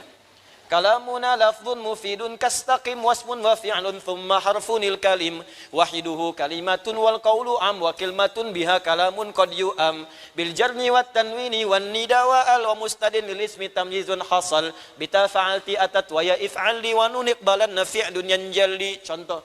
Itu kalau Anda hafal itu saja, paham itu, Anda menguasai ilmu nahwu dan saraf. 1002 bait. Ada Alfiyah Suyuti di ilmu hadis. Ada Asy-Syatibi dalam qiraat. Jadi kalau kita hafal itu, mengerti kita ilmu. Makanya orang-orang Arab dulu itu, ya, Nabi pun mewasiatkan, Umar bin Khattab yang paling perhatian. Kalau Anda ingin tahu tentang makna orang-orang Arab, lihat pada puisi mereka. Kalau Anda ingin tahu kejadian tahun jahiliyah sebelum lahirnya Nabi, tahun sekian ada terjadi apa? Cek puisinya orang Arab.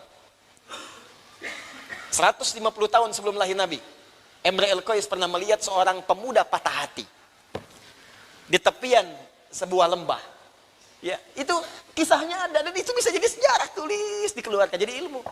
Yang ketiga, ilmu arud itu bisa digunakan untuk mensyukuri nikmat Allah dalam pemberian pahala pada setiap amal. Contoh, nih. Ini jarang dikaji nih, ya.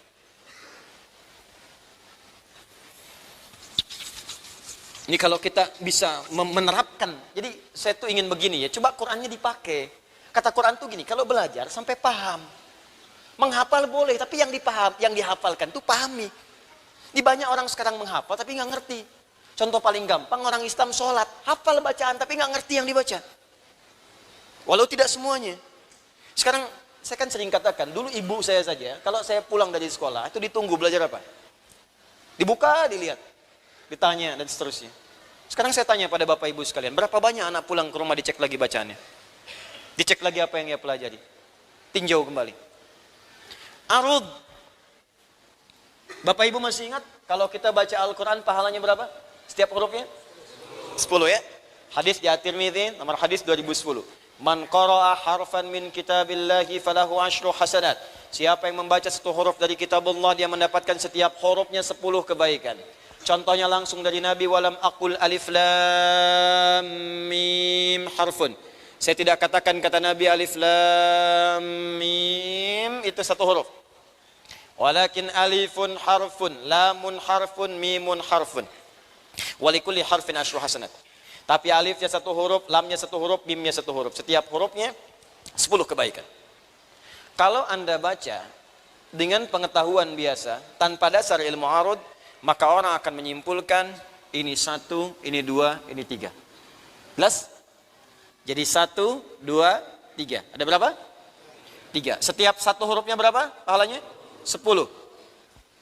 Kalau 3 kali 10 berapa? 30.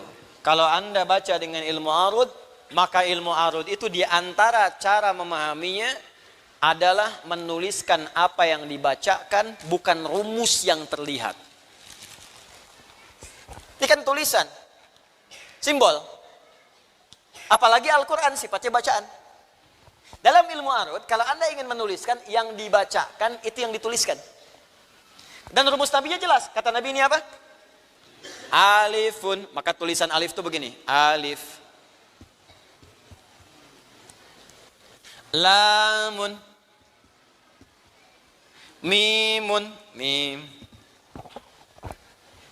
Alifun. Alif. Ada berapa huruf? 1, 2. Jadi dari sini dapat berapa?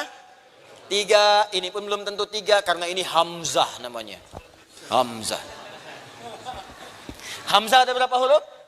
1, 2, 3, 4. Belum tentu 4 karena ini H namanya. Perhatikan cara memahaminya. Ini yang dimaksudkan. Orang yang hanya mengejar pahala yang terhitung, maka dia akan diberikan pahala sesuai dengan hitungan. Tapi orang yang meniatkan bacaan Qur'annya karena Allah, maka dia akan diberikan tanpa pernah terhitung dalam hitungan manusia. Ini yang dimaksud firman Allah di Quran surah kedua Al-Baqarah di ayat 261 ketika Allah menerangkan pahala bagi orang infak. Mathalul ladzina yunfiquna amwalahum fi sabilillah kamathali habbah ambatat sab'a sanabil fi kulli sumbulatin mi'atu habbah. Banyak orang potong cuman sampai sini. Termasuk saya sayangkan juga beberapa ustadz, kenapa potong sampai sini? Bapak Ibu pernah dengar nggak? Kalau orang infak pahalanya 700, pernah dengar? Ya kan? Setiap satunya nilainya 700. Ini ayatnya belum sempurna. Pakai dalil ayat tadi.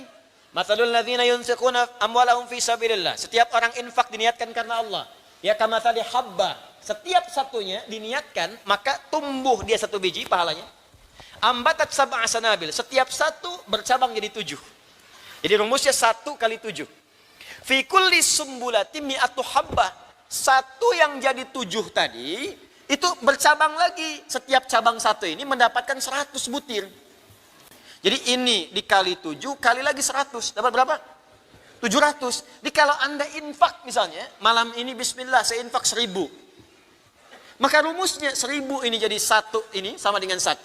Jadi kalikan 7 kali 100. Jadi 1 dikali 1000 kali 700 jadi 700.000. 700.000 itu bukan berarti nominalnya 700.000. Belum tentu. Maksudnya mungkin pahala itu sekali lipat. Nanti kalau dikalkulasikan diganti jadi dirawat oleh Allah, tidak sakit senilai 700.000. Kalau kena banjir dipotong 700.000 biayanya di bengkel. Macam-macam misal, gitu ya. Nah ini, tapi kebanyakan orang umumnya walau tidak semuanya, kenapa berhenti sampai di sini? Kan ayatnya belum selesai. Wallahu yudhaifu liman yasha. Dan Allah akan melipat gandakan tanpa batas bagi siapa yang ia kehendaki. Maka jadilah kita kepada yang dikehendaki itu supaya pahala dilipat gandakan tanpa batas. Siapa yang dikehendaki itu? Adalah orang yang tidak pernah berhitung ketika dia beramal. Maka Allah berikan kepadanya hasil tanpa pernah terhitung dalam pikiran manusia sedikit pun. Wallahu wasi'un alim. Karena Allah maha luas pemberiannya dan maha tahu siapa yang ikhlas dalam amalannya.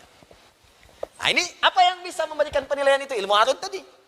Jadi kalau antum baca Quran, gak usah ngitung-ngitung. Astagfirullah. Dosa mata saya sekarang ada 19 sampai malam ini. Dilihat, dia tahu sendiri tuh buka WhatsApp jam sekian, salah. Sekali, 2 kali, hitung sama dia. Sekali dosa, sekali lihat, sekali dosa. 19 dosa. Saya pengen taubat. Toha, cukup. To, 1 huruf, ha, 1 huruf. Ya, 1 kali 10, 10 tambah 10, 20, lumayan, hapus. Nah, itu prinsip yang keliru. Kalau baca Quran gak usah ngitung-ngitung, baca aja. Nanti kita lihat sebelum wafat berapa pahala yang mengalir untuk kita. Paham sampai sini? Baik, terakhir saya tutup dulu untuk bab ini. Yang keempat saya lewati karena sudah saya terangkan di pertemuan lalu, makna ihdinas siratal mustaqim. Terakhir, walladzi ikhtarahu al-awwal wa qad bayyana dzalika mustawfan fi kitabina al-mawsum bil insaf fi masail al-khilaf. Persoalan tadi telah dibahas di dalam kitab Al-Insaf fi masail al-khilaf. Ini karangan di sini disebutkan Ibnul Anbari. Nama lengkapnya Kamaluddin, enggak ada di kitab. Kamaluddin Abul Barakat Abdurrahman bin Muhammad bin Abu Sa'id Al-Anbari. Ya. Gelarnya Kamaluddin. Ya. Abul Barakat Abdurrahman. Di kitab itu nggak disebutkan supaya jadi tambahan. Bin Muhammad. Ada yang menyebutkan bin Al-Wafa. Ada yang menyebutkan bin Ibn Abi Sa'id. As-Sa'id Al-Anbari. Dari Anbar. Ada kurma Anbar dari Irak. Ya. Ini ulama besar, pakar bahasa. Punya kitab namanya Al-Insaf fi Masailil Khilaf Bainan Nahwiyin Al-Basriyin wal Kufiyin. Ya, kami belajar kitab itu, makanya tadi saya tuliskan, saya hafal ya. Karena belajar kitab itu dan diselesaikan saat kuliah. Jadi ada kitab namanya Al-Insaf fi Masailil Khilaf. Makanya belajar bahasa, saya dulu meniatkan belajar bahasa untuk bisa berkhidmat kepada Al-Quran. Saya mencintai Al-Quran dari sejak kecil. Makanya memilih jurusan bahasa Arab untuk mendalami itu. Sambil belajar itu, talaqi tafsir, pergi ke Syekh Azhar, pergi ke beberapa tempat supaya kita bisa maksimal memahaminya. Tujuannya ke situ. Kalau cuma belajar bahasa saja untuk apa? Ya, pujangga sudah banyak lah gitu kan. Untuk apa? Cuman belajar sesuatu yang tidak ada fungsinya. Gunakan alat untuk memahami hakikat. Jelas ya? Baik. Terakhir. Khamisan amin. Ini amin. Ismu fi'lin amrin bimakna istajib. Amin itu isim. Isim. Kata benda. Tapi maknanya fi'il, permohonan. Bimakna istajib. Ya artinya istajib, mohon kabulkan ya Allah. Tapi yang ingin saya bahas dua hal. Satu, kenapa bukan ajib tapi istajib? Ada ajib, ada istajib, itu beda. Bukan ajib, ya ajib itu kagum, ajib. Wajahmu ajib, ya. Masya Allah, ini sepeda ajib. Itu kagum, bagus maksudnya, ya. Tapi ini ajib, hamzah. Ini istajib. Apa bedanya? Bedanya yang ini ajib, yang ini istajib, ya. Kalau ini kalimatnya langsung. Kalau ini menggunakan ista ke depannya. Di ilmu sharaf istaf'ala yastaf'ilu istif'alan, mustaf'ilun, fa mustaf'alun, ya. Istaf'ala. Apa fungsi ista? Ista itu secara umum punya dua fungsi di ilmu sharaf. Fungsi pertama menunjukkan permohonan pada sesuatu. Permohonan pada sesuatu. Azina iznun, izin. Izin itu dari bahasa Arab. Kata izin dari bahasa Arab. Azina mengizinkan, izin bahasa Arab. Memohon izin, minta izin pakai ista, istadzana, istidzan, minta izin. Jelas? Baik. Yang kedua fungsinya menunjukkan usaha yang sungguh-sungguh untuk meraih sesuatu. Contoh, hasuna, baik. Istahsana, istihsan. Usaha yang sungguh-sungguh supaya jadi baik. Jelas? Hasuna, baik. Hasan sifatnya. Ihsan, keadaan yang diawasi menjadi baik. Istihsan, usaha sungguh-sungguh menjadi baik. Jelas?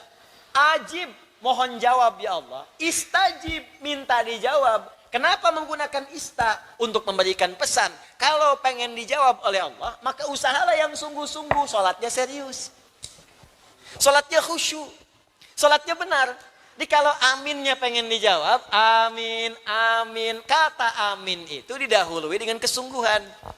Makanya kalau orang amin, amin, amin sampai kiamat kurang 2 hari, tapi nggak pernah serius mengerjakannya, nggak akan turun jawaban.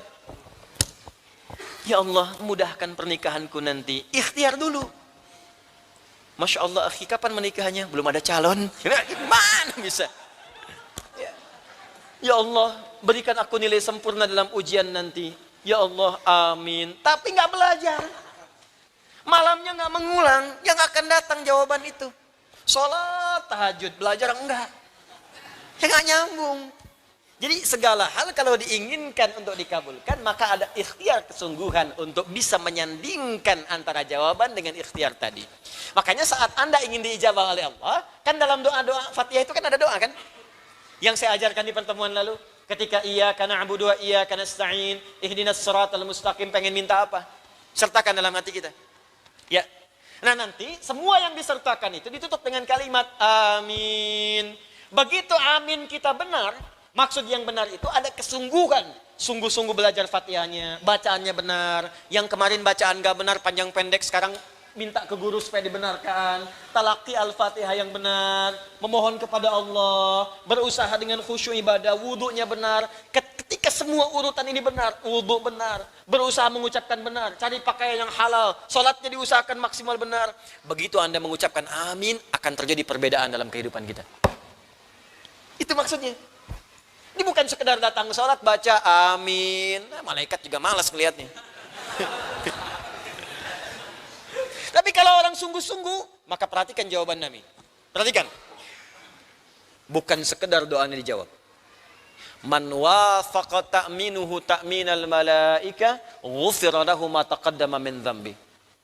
Orang yang bacaan aminnya bersamaan dengan aminnya malaikat.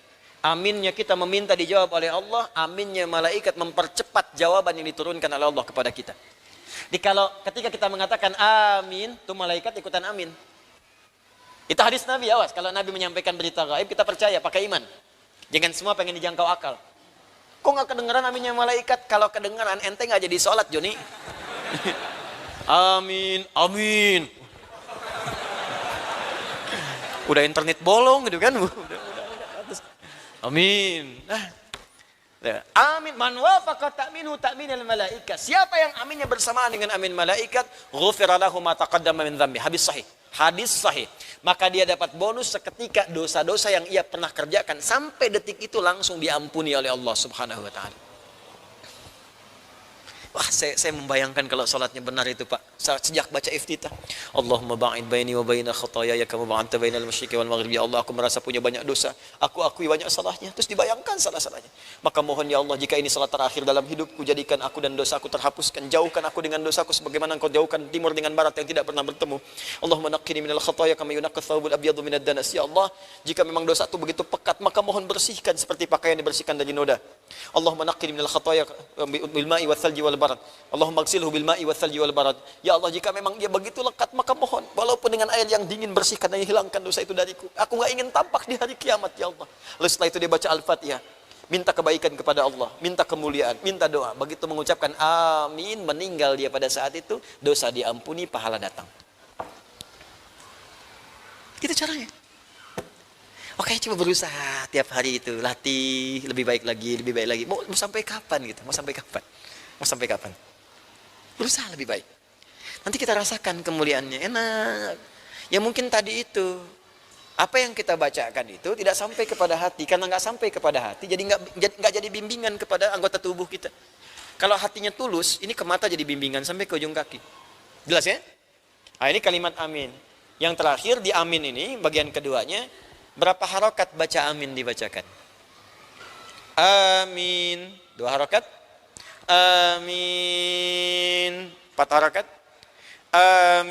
Amin. 6 harokat. Pilih 2, 4 atau 6. Nah, yang 6 angkat tangan. Gak apa-apa. Tanggung jawab. Ya. Yang 4.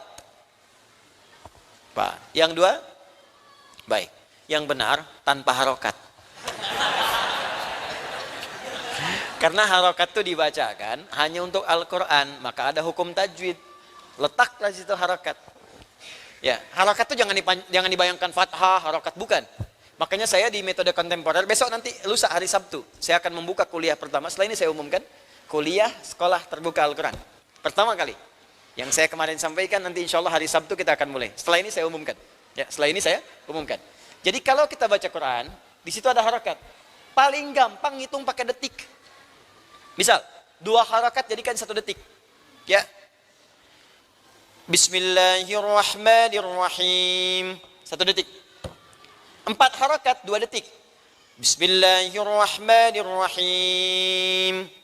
Alhamdulillahi rabbil alamin. 6 harokat 3 detik. Alhamdulillahi rabbil alamin. Ar-Rahmanir Rahim. Jelas ya? Lebih gampang. 1 detik, 2 detik, 3 detik. Jadi kalau ada di teks-teks 6 harakat, berapa detik? 3 detik. 1 detik berapa harakat? 2 harakat. Jadi kalau setengah detik, 1 harakat. 5 harakat, 2,5 detik. Kalau pakai detik lebih jelas ketukannya. Tak, tak. Karena orang Arab dulu menyebut harakat dengan ketukan. Ketukan, ketukan. Itu yang dimaksudkan. Jadi lebih gampang. Ya. Kalau kita baca Quran ada pilihan bisa 2, 4 atau 6 atau 5, ada. Ya seperti mad arid disukun misalnya. Ya, alhamdulillahi rabbil alamin, arrahmanir rahim, maliki yaumiddin. Kalau tarawih bacanya pakai hadar. 1 detik 2 rakaat. Supaya ayatnya dapat banyak, lama berdirinya enggak terlampau lama. Ya kan? Bismillahirrahmanirrahim. Alhamdulillahi rabbil alamin. Arrahmanir rahim. Maliki yaumiddin. Iyyaka na'budu wa iyyaka nasta'in. 1 detik. Tak tak tak. Kalau salat fardu bacakan 2 detik. Ya, pertengahan mutawassit. Supaya apa? Enggak kepanjangan, enggak kependekan. Alhamdulillahi rabbil alamin. Arrahmanir rahim. Maliki yaumiddin. Kalau sendirian, malam sholat silahkan sampai 6 harakat, 3 detik. Alhamdulillahi rabbil alamin. Arrahmanir rahim.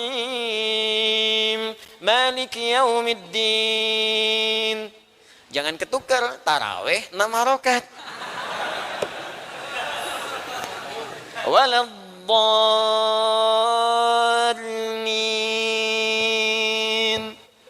Amin. Alif lam mim. Oh, udah nggak kuat. Ya. Nah, tapi kalau di luar Quran, hukum harakat tidak berlaku. Hanya ada kepantasan saja, cocoknya pendek atau panjang. Contoh adzan. Adzan kan bukan lafaz Quran, tapi adzan harus pakai bahasa Arab. Makanya dalam kalimat Allah di situ bisa panjang, bisa pendek tanpa batas. Allahu akbar, Allahu akbar. Ada kan? Tapi begitu menyebutkan yang kedua, Allah, silahkan sepanjang-panjangnya. Ya, sampai mau habis napas. Ya. Salah, kalau di Quran nggak boleh panjang-panjang, matabi 2 harakat. Tapi dalam adzan bebas. Hayya 'alal falah.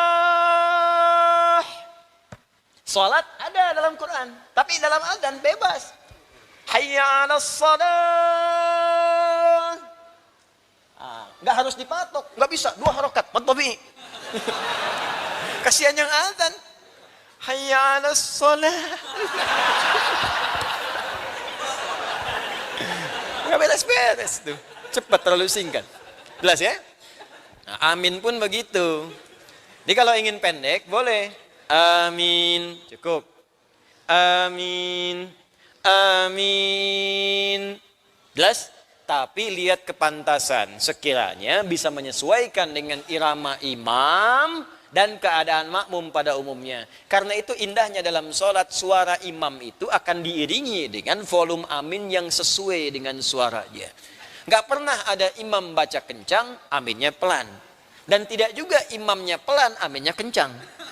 Selalu akan seimbang. Coba antum ikuti. Ghairil maghdubi alaihim waladdallin.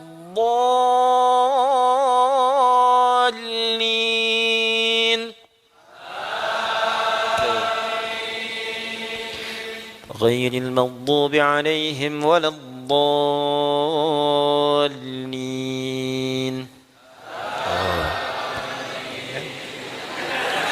Benar kan?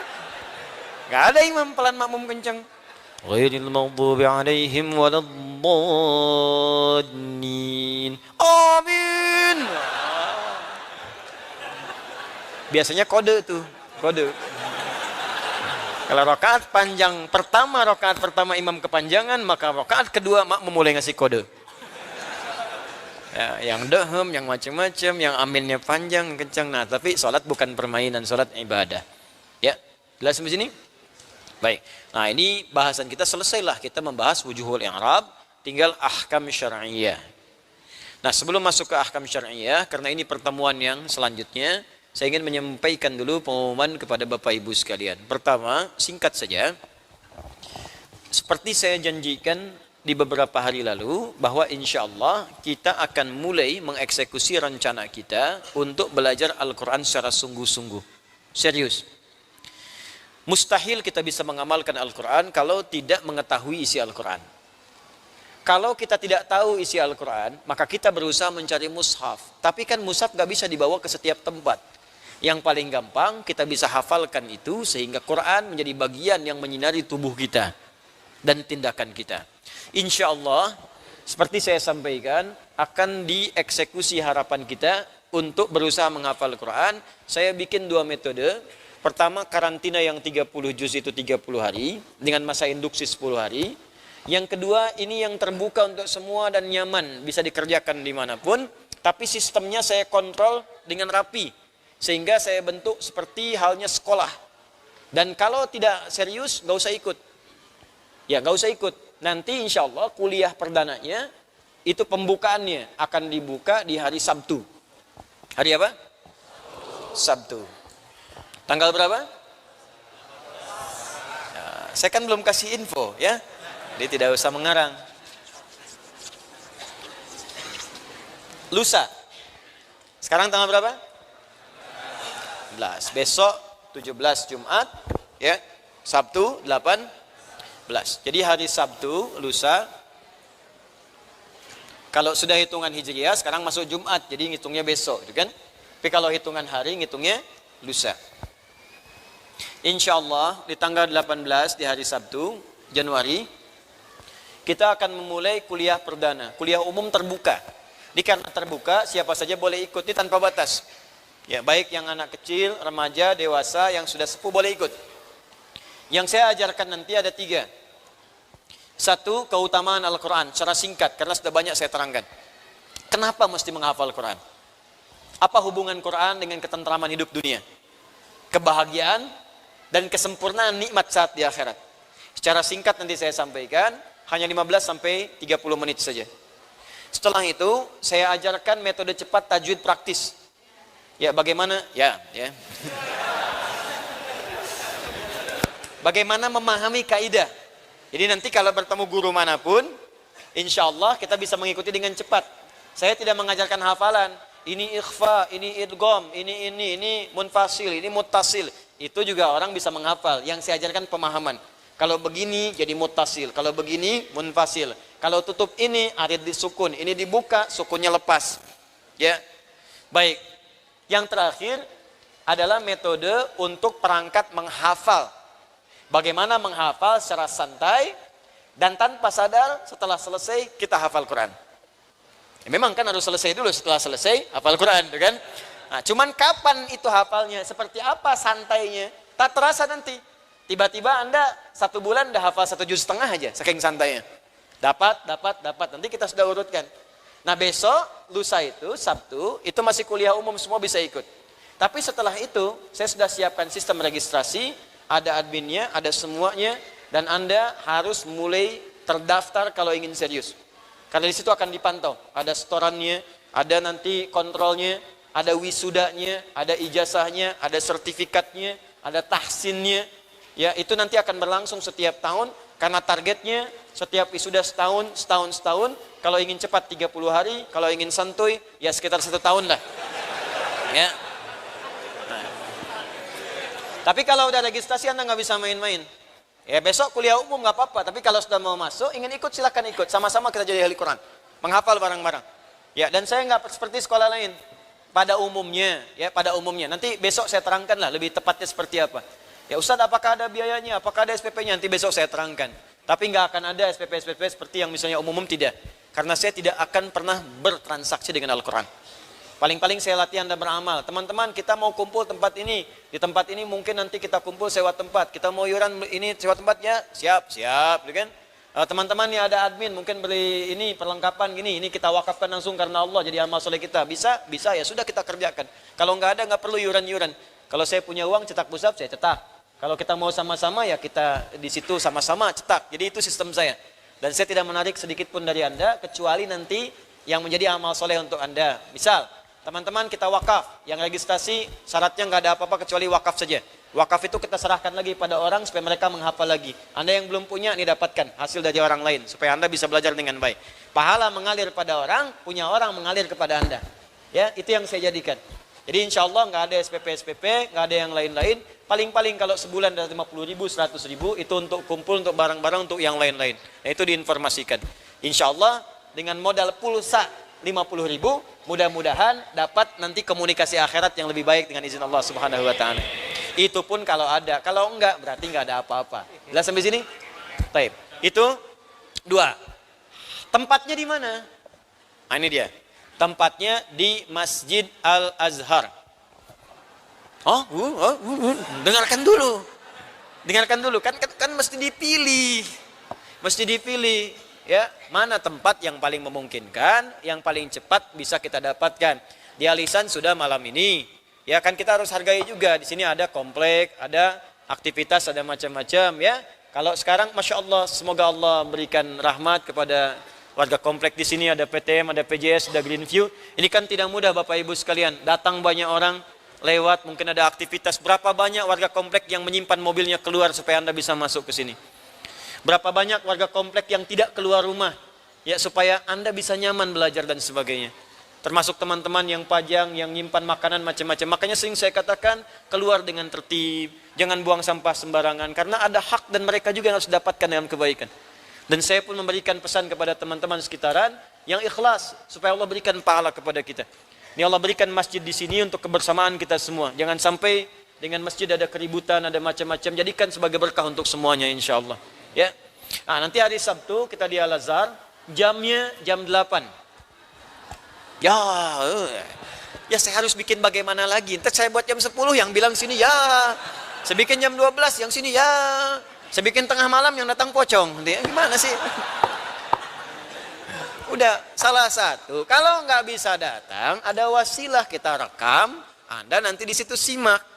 Ya, baik. Kalau nggak bisa datang, bisa tersambung live. Tapi pendaftaran dibuka online setelah itu. Jadi walaupun tidak sempat hadir, Anda bisa mendaftar langsung. Kita sampaikan nanti. Ya. Nah, gimana petunjuk lengkapnya? Nanti insya Allah di media sosial kami, Adi Hidayat Official. Nanti di Instagram akan muncul flyernya. Mungkin malam ini kalau nggak besok. Ada flyer nanti, nama sekolahnya apa, tempatnya apa. Setelah taklim besok, kuliah umum, akan langsung dibuka registrasi. Nanti registrasi itu Anda daftar, masuk, datanya dikumpulkan, nanti ada langsung di admin, Anda akan dihubungi. Begini caranya, dibikin kelompok, teknisnya hari Sabtu saya terangkan lah, dengan lebih jelas lagi insya Allah. Paham sampai sini? Jadi saya cek dulu secara umum. Hari apa? Jam berapa? Sampai jam berapa? Belum tahu, bagus. Ya, jam 8 sampai setengah 11. Ya, jam 8 sampai setengah 11. Karena setelah itu saya akan ke Bandung. Ya, jam 8 sampai setengah 11. Kemudian materinya ada 3 pokok. Tempatnya di mana? Al-Azhar mana? Belum tahu ya, jangan ngarang. Al-Azhar Kalimalang di sini. Ya, jadi bukan yang di Kebayoran. Ya, bukan di Kebayoran, bukan di Bintaro, tapi yang di Kalimalang. Ya, mudah-mudahan dengan taklim di situ kali itu tidak malang lagi gitu ya. Nah, yang di sini di samping. Paham ya? Baik. Terakhir, Kamis depan, malam Jumat pekan depan, saya akan izin dulu.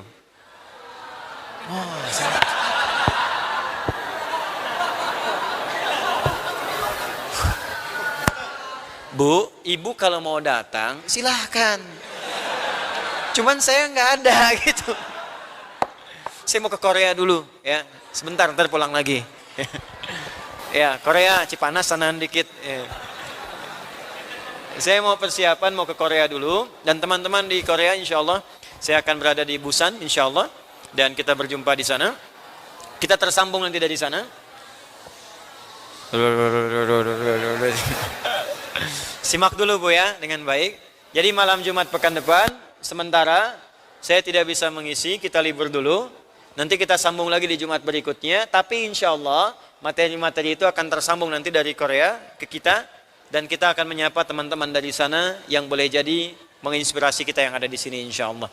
Ya, nama sekolahnya tahu? Ya.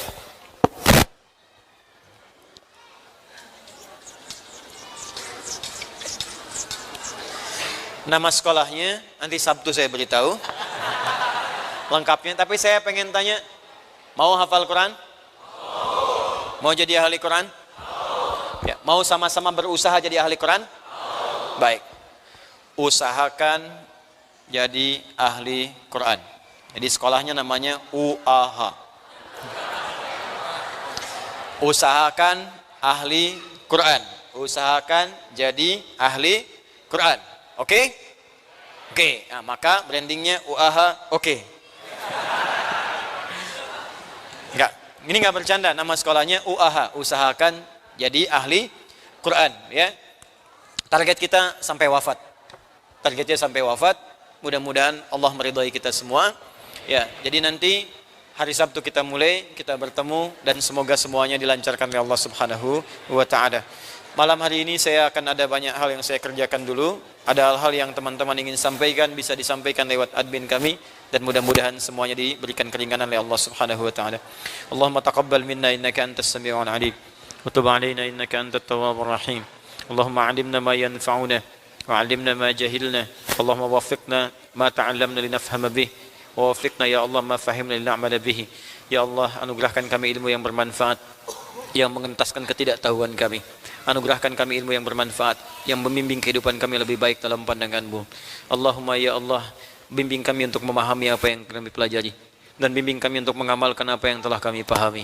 Allahumma alif baina qulubina ati anfusana taqwaha wa zakkiha anta khairu man zakkaha anta waliyuha wa maulaha. Ya Allah, lembutkan hati kami, satukan diri kami, jauhkan kami dari perpecahan ya Rabbal Alamin. Beningkan hati kami dari kotoran-kotoran jiwa yang mengotorinya. Engkau pemilik jiwa kami ya Allah, Engkau yang paling mengetahui keadaan hati kami. Allahumma janibna minat tafraqah. Ya Allah, jauhkan kami dari perpecahan. Wahid sufufana, satukan saf kami ya Allah. Barik fi umurina dan berkahi segala aktivitas dan kegiatan kami. Allahumma idza kana hunalika ya Allah naktah sauda fi qulubina tahjubuna min ridhak. Allahumma kaffir 'anna sayyi'atina wa ya Allah likay nataqarrab ilaika bi islah. Ya Allah, jika ada noda-noda dosa terpatri di malam ini dalam jiwa kami yang menghalangi dan menghijab kami untuk mendekat kepadamu ya Allah, mendapatkan ridhamu, maka mohon di malam ini hapuskan semua kotoran dan noda dosa itu ya Allah. Beningkan jiwa kami agar kami bisa mendapatkan cahayamu, kembali kepada fitrah kebaikan, mendapatkan ridhamu. Allahumma ij'al baqiyata hayatina hayatan thayyibah wa akhir hayatina husnal khatimah. Ya Allah, jika terbuka lembaran kehidupan kami untuk hidup di esok hari, maka jadikan sisa hidup kami bermanfaat dalam hidup kami. Dan bila pun malam ini kami mesti kembali kepadamu, jadikan akhir hidup kami husnul khatimah. Allahumma ya Rabbal Alamin zuqna warzuqna rizqan halalan thayyibah ya Allah, halalan thayyiban li wafa'i duyunina. Ya Allah, anugerahkan limpahan rezeki kepada kami untuk mengentaskan utang-utang kami. Jika ada di tempat ini orang yang berpiutang ya Allah, atau orang yang punya utang, maka mohon ya Allah berikan limpahan rezeki untuk melunasi utang-utang mereka. Jauhkan ya Allah dari beban-beban kehidupan, dari beban utang, beban keburukan. Allahumma idza kana hunalika man ta'assara fi hayati fayassir lahu misrahum fa inna ma'al usri yusra kama qaulika ya arhamar rahimin. Ya Allah, jika sedang ada yang mengalami kesulitan di malam hari ini, maka berikan kemudahan kepada mereka seperti Engkau janjikan dalam firman-Mu inna ma'al usri yusra. Seperti Engkau janjikan dalam firman-Mu yuridullahu bikumul yusra wa la yuridu bikumul usra. Allahumma ya Allah, in kana hunalika minal marid fashfihi shifaa'an ajilah. Jika ada di antara kami orang yang sakit atau keluarganya, kerabatnya, maka mohon sembuhkan dengan kesembuhan terbaik. Allahumma rabbana atina fid dunya hasanah wa fil akhirati hasanah wa qina adzabannar. Allahumma ya Allah, Allahumma ya Rabbal Alamin, Allahumma ya Arhamar Rahimin, irhamna fid dunya wal akhirah. Ya Allah, pemilik Rahman dan Rahim, anugerahkan rahmat-Mu kepada kami di dunia dan anugerahkan rahim-Mu kepada kami di akhirat. Allahumma barik ya Allah biladana Indonesia wa taj'alha ya Allah ij'alha balatan thayyibatan wa anta tarda anha. Ya Allah, jadikan negeri kami Indonesia balatan thayyibatun dan Engkau ridha dengannya. Ya Allah, bimbing para pemimpin kami agar bersikap adil dalam kepemimpinan mereka. Ingatkan mereka ya Allah bahwa mereka akan wafat dan kembali kepadamu. Dan jaga para ulama kami agar mereka ikhlas dalam berdakwah. Jauhkan ya Allah para ulama kami dari perpecahan, dari segala sifat-sifat buruk, dari niat-niat yang kotor. Allahumma jadikan kami sebagai hamba-hamba-Mu yang saleh. Bifadlika subhana rabbika rabbil izzati amma yasifun wa salamun alal mursalin wa akhiru da'wana subhanakallahumma wa bihamdika asyhadu an la ilaha illa anta astaghfiruka wa natubu ilaik walhamdulillahi rabbil alamin. Thumma assalamu alaikum warahmatullahi wabarakatuh.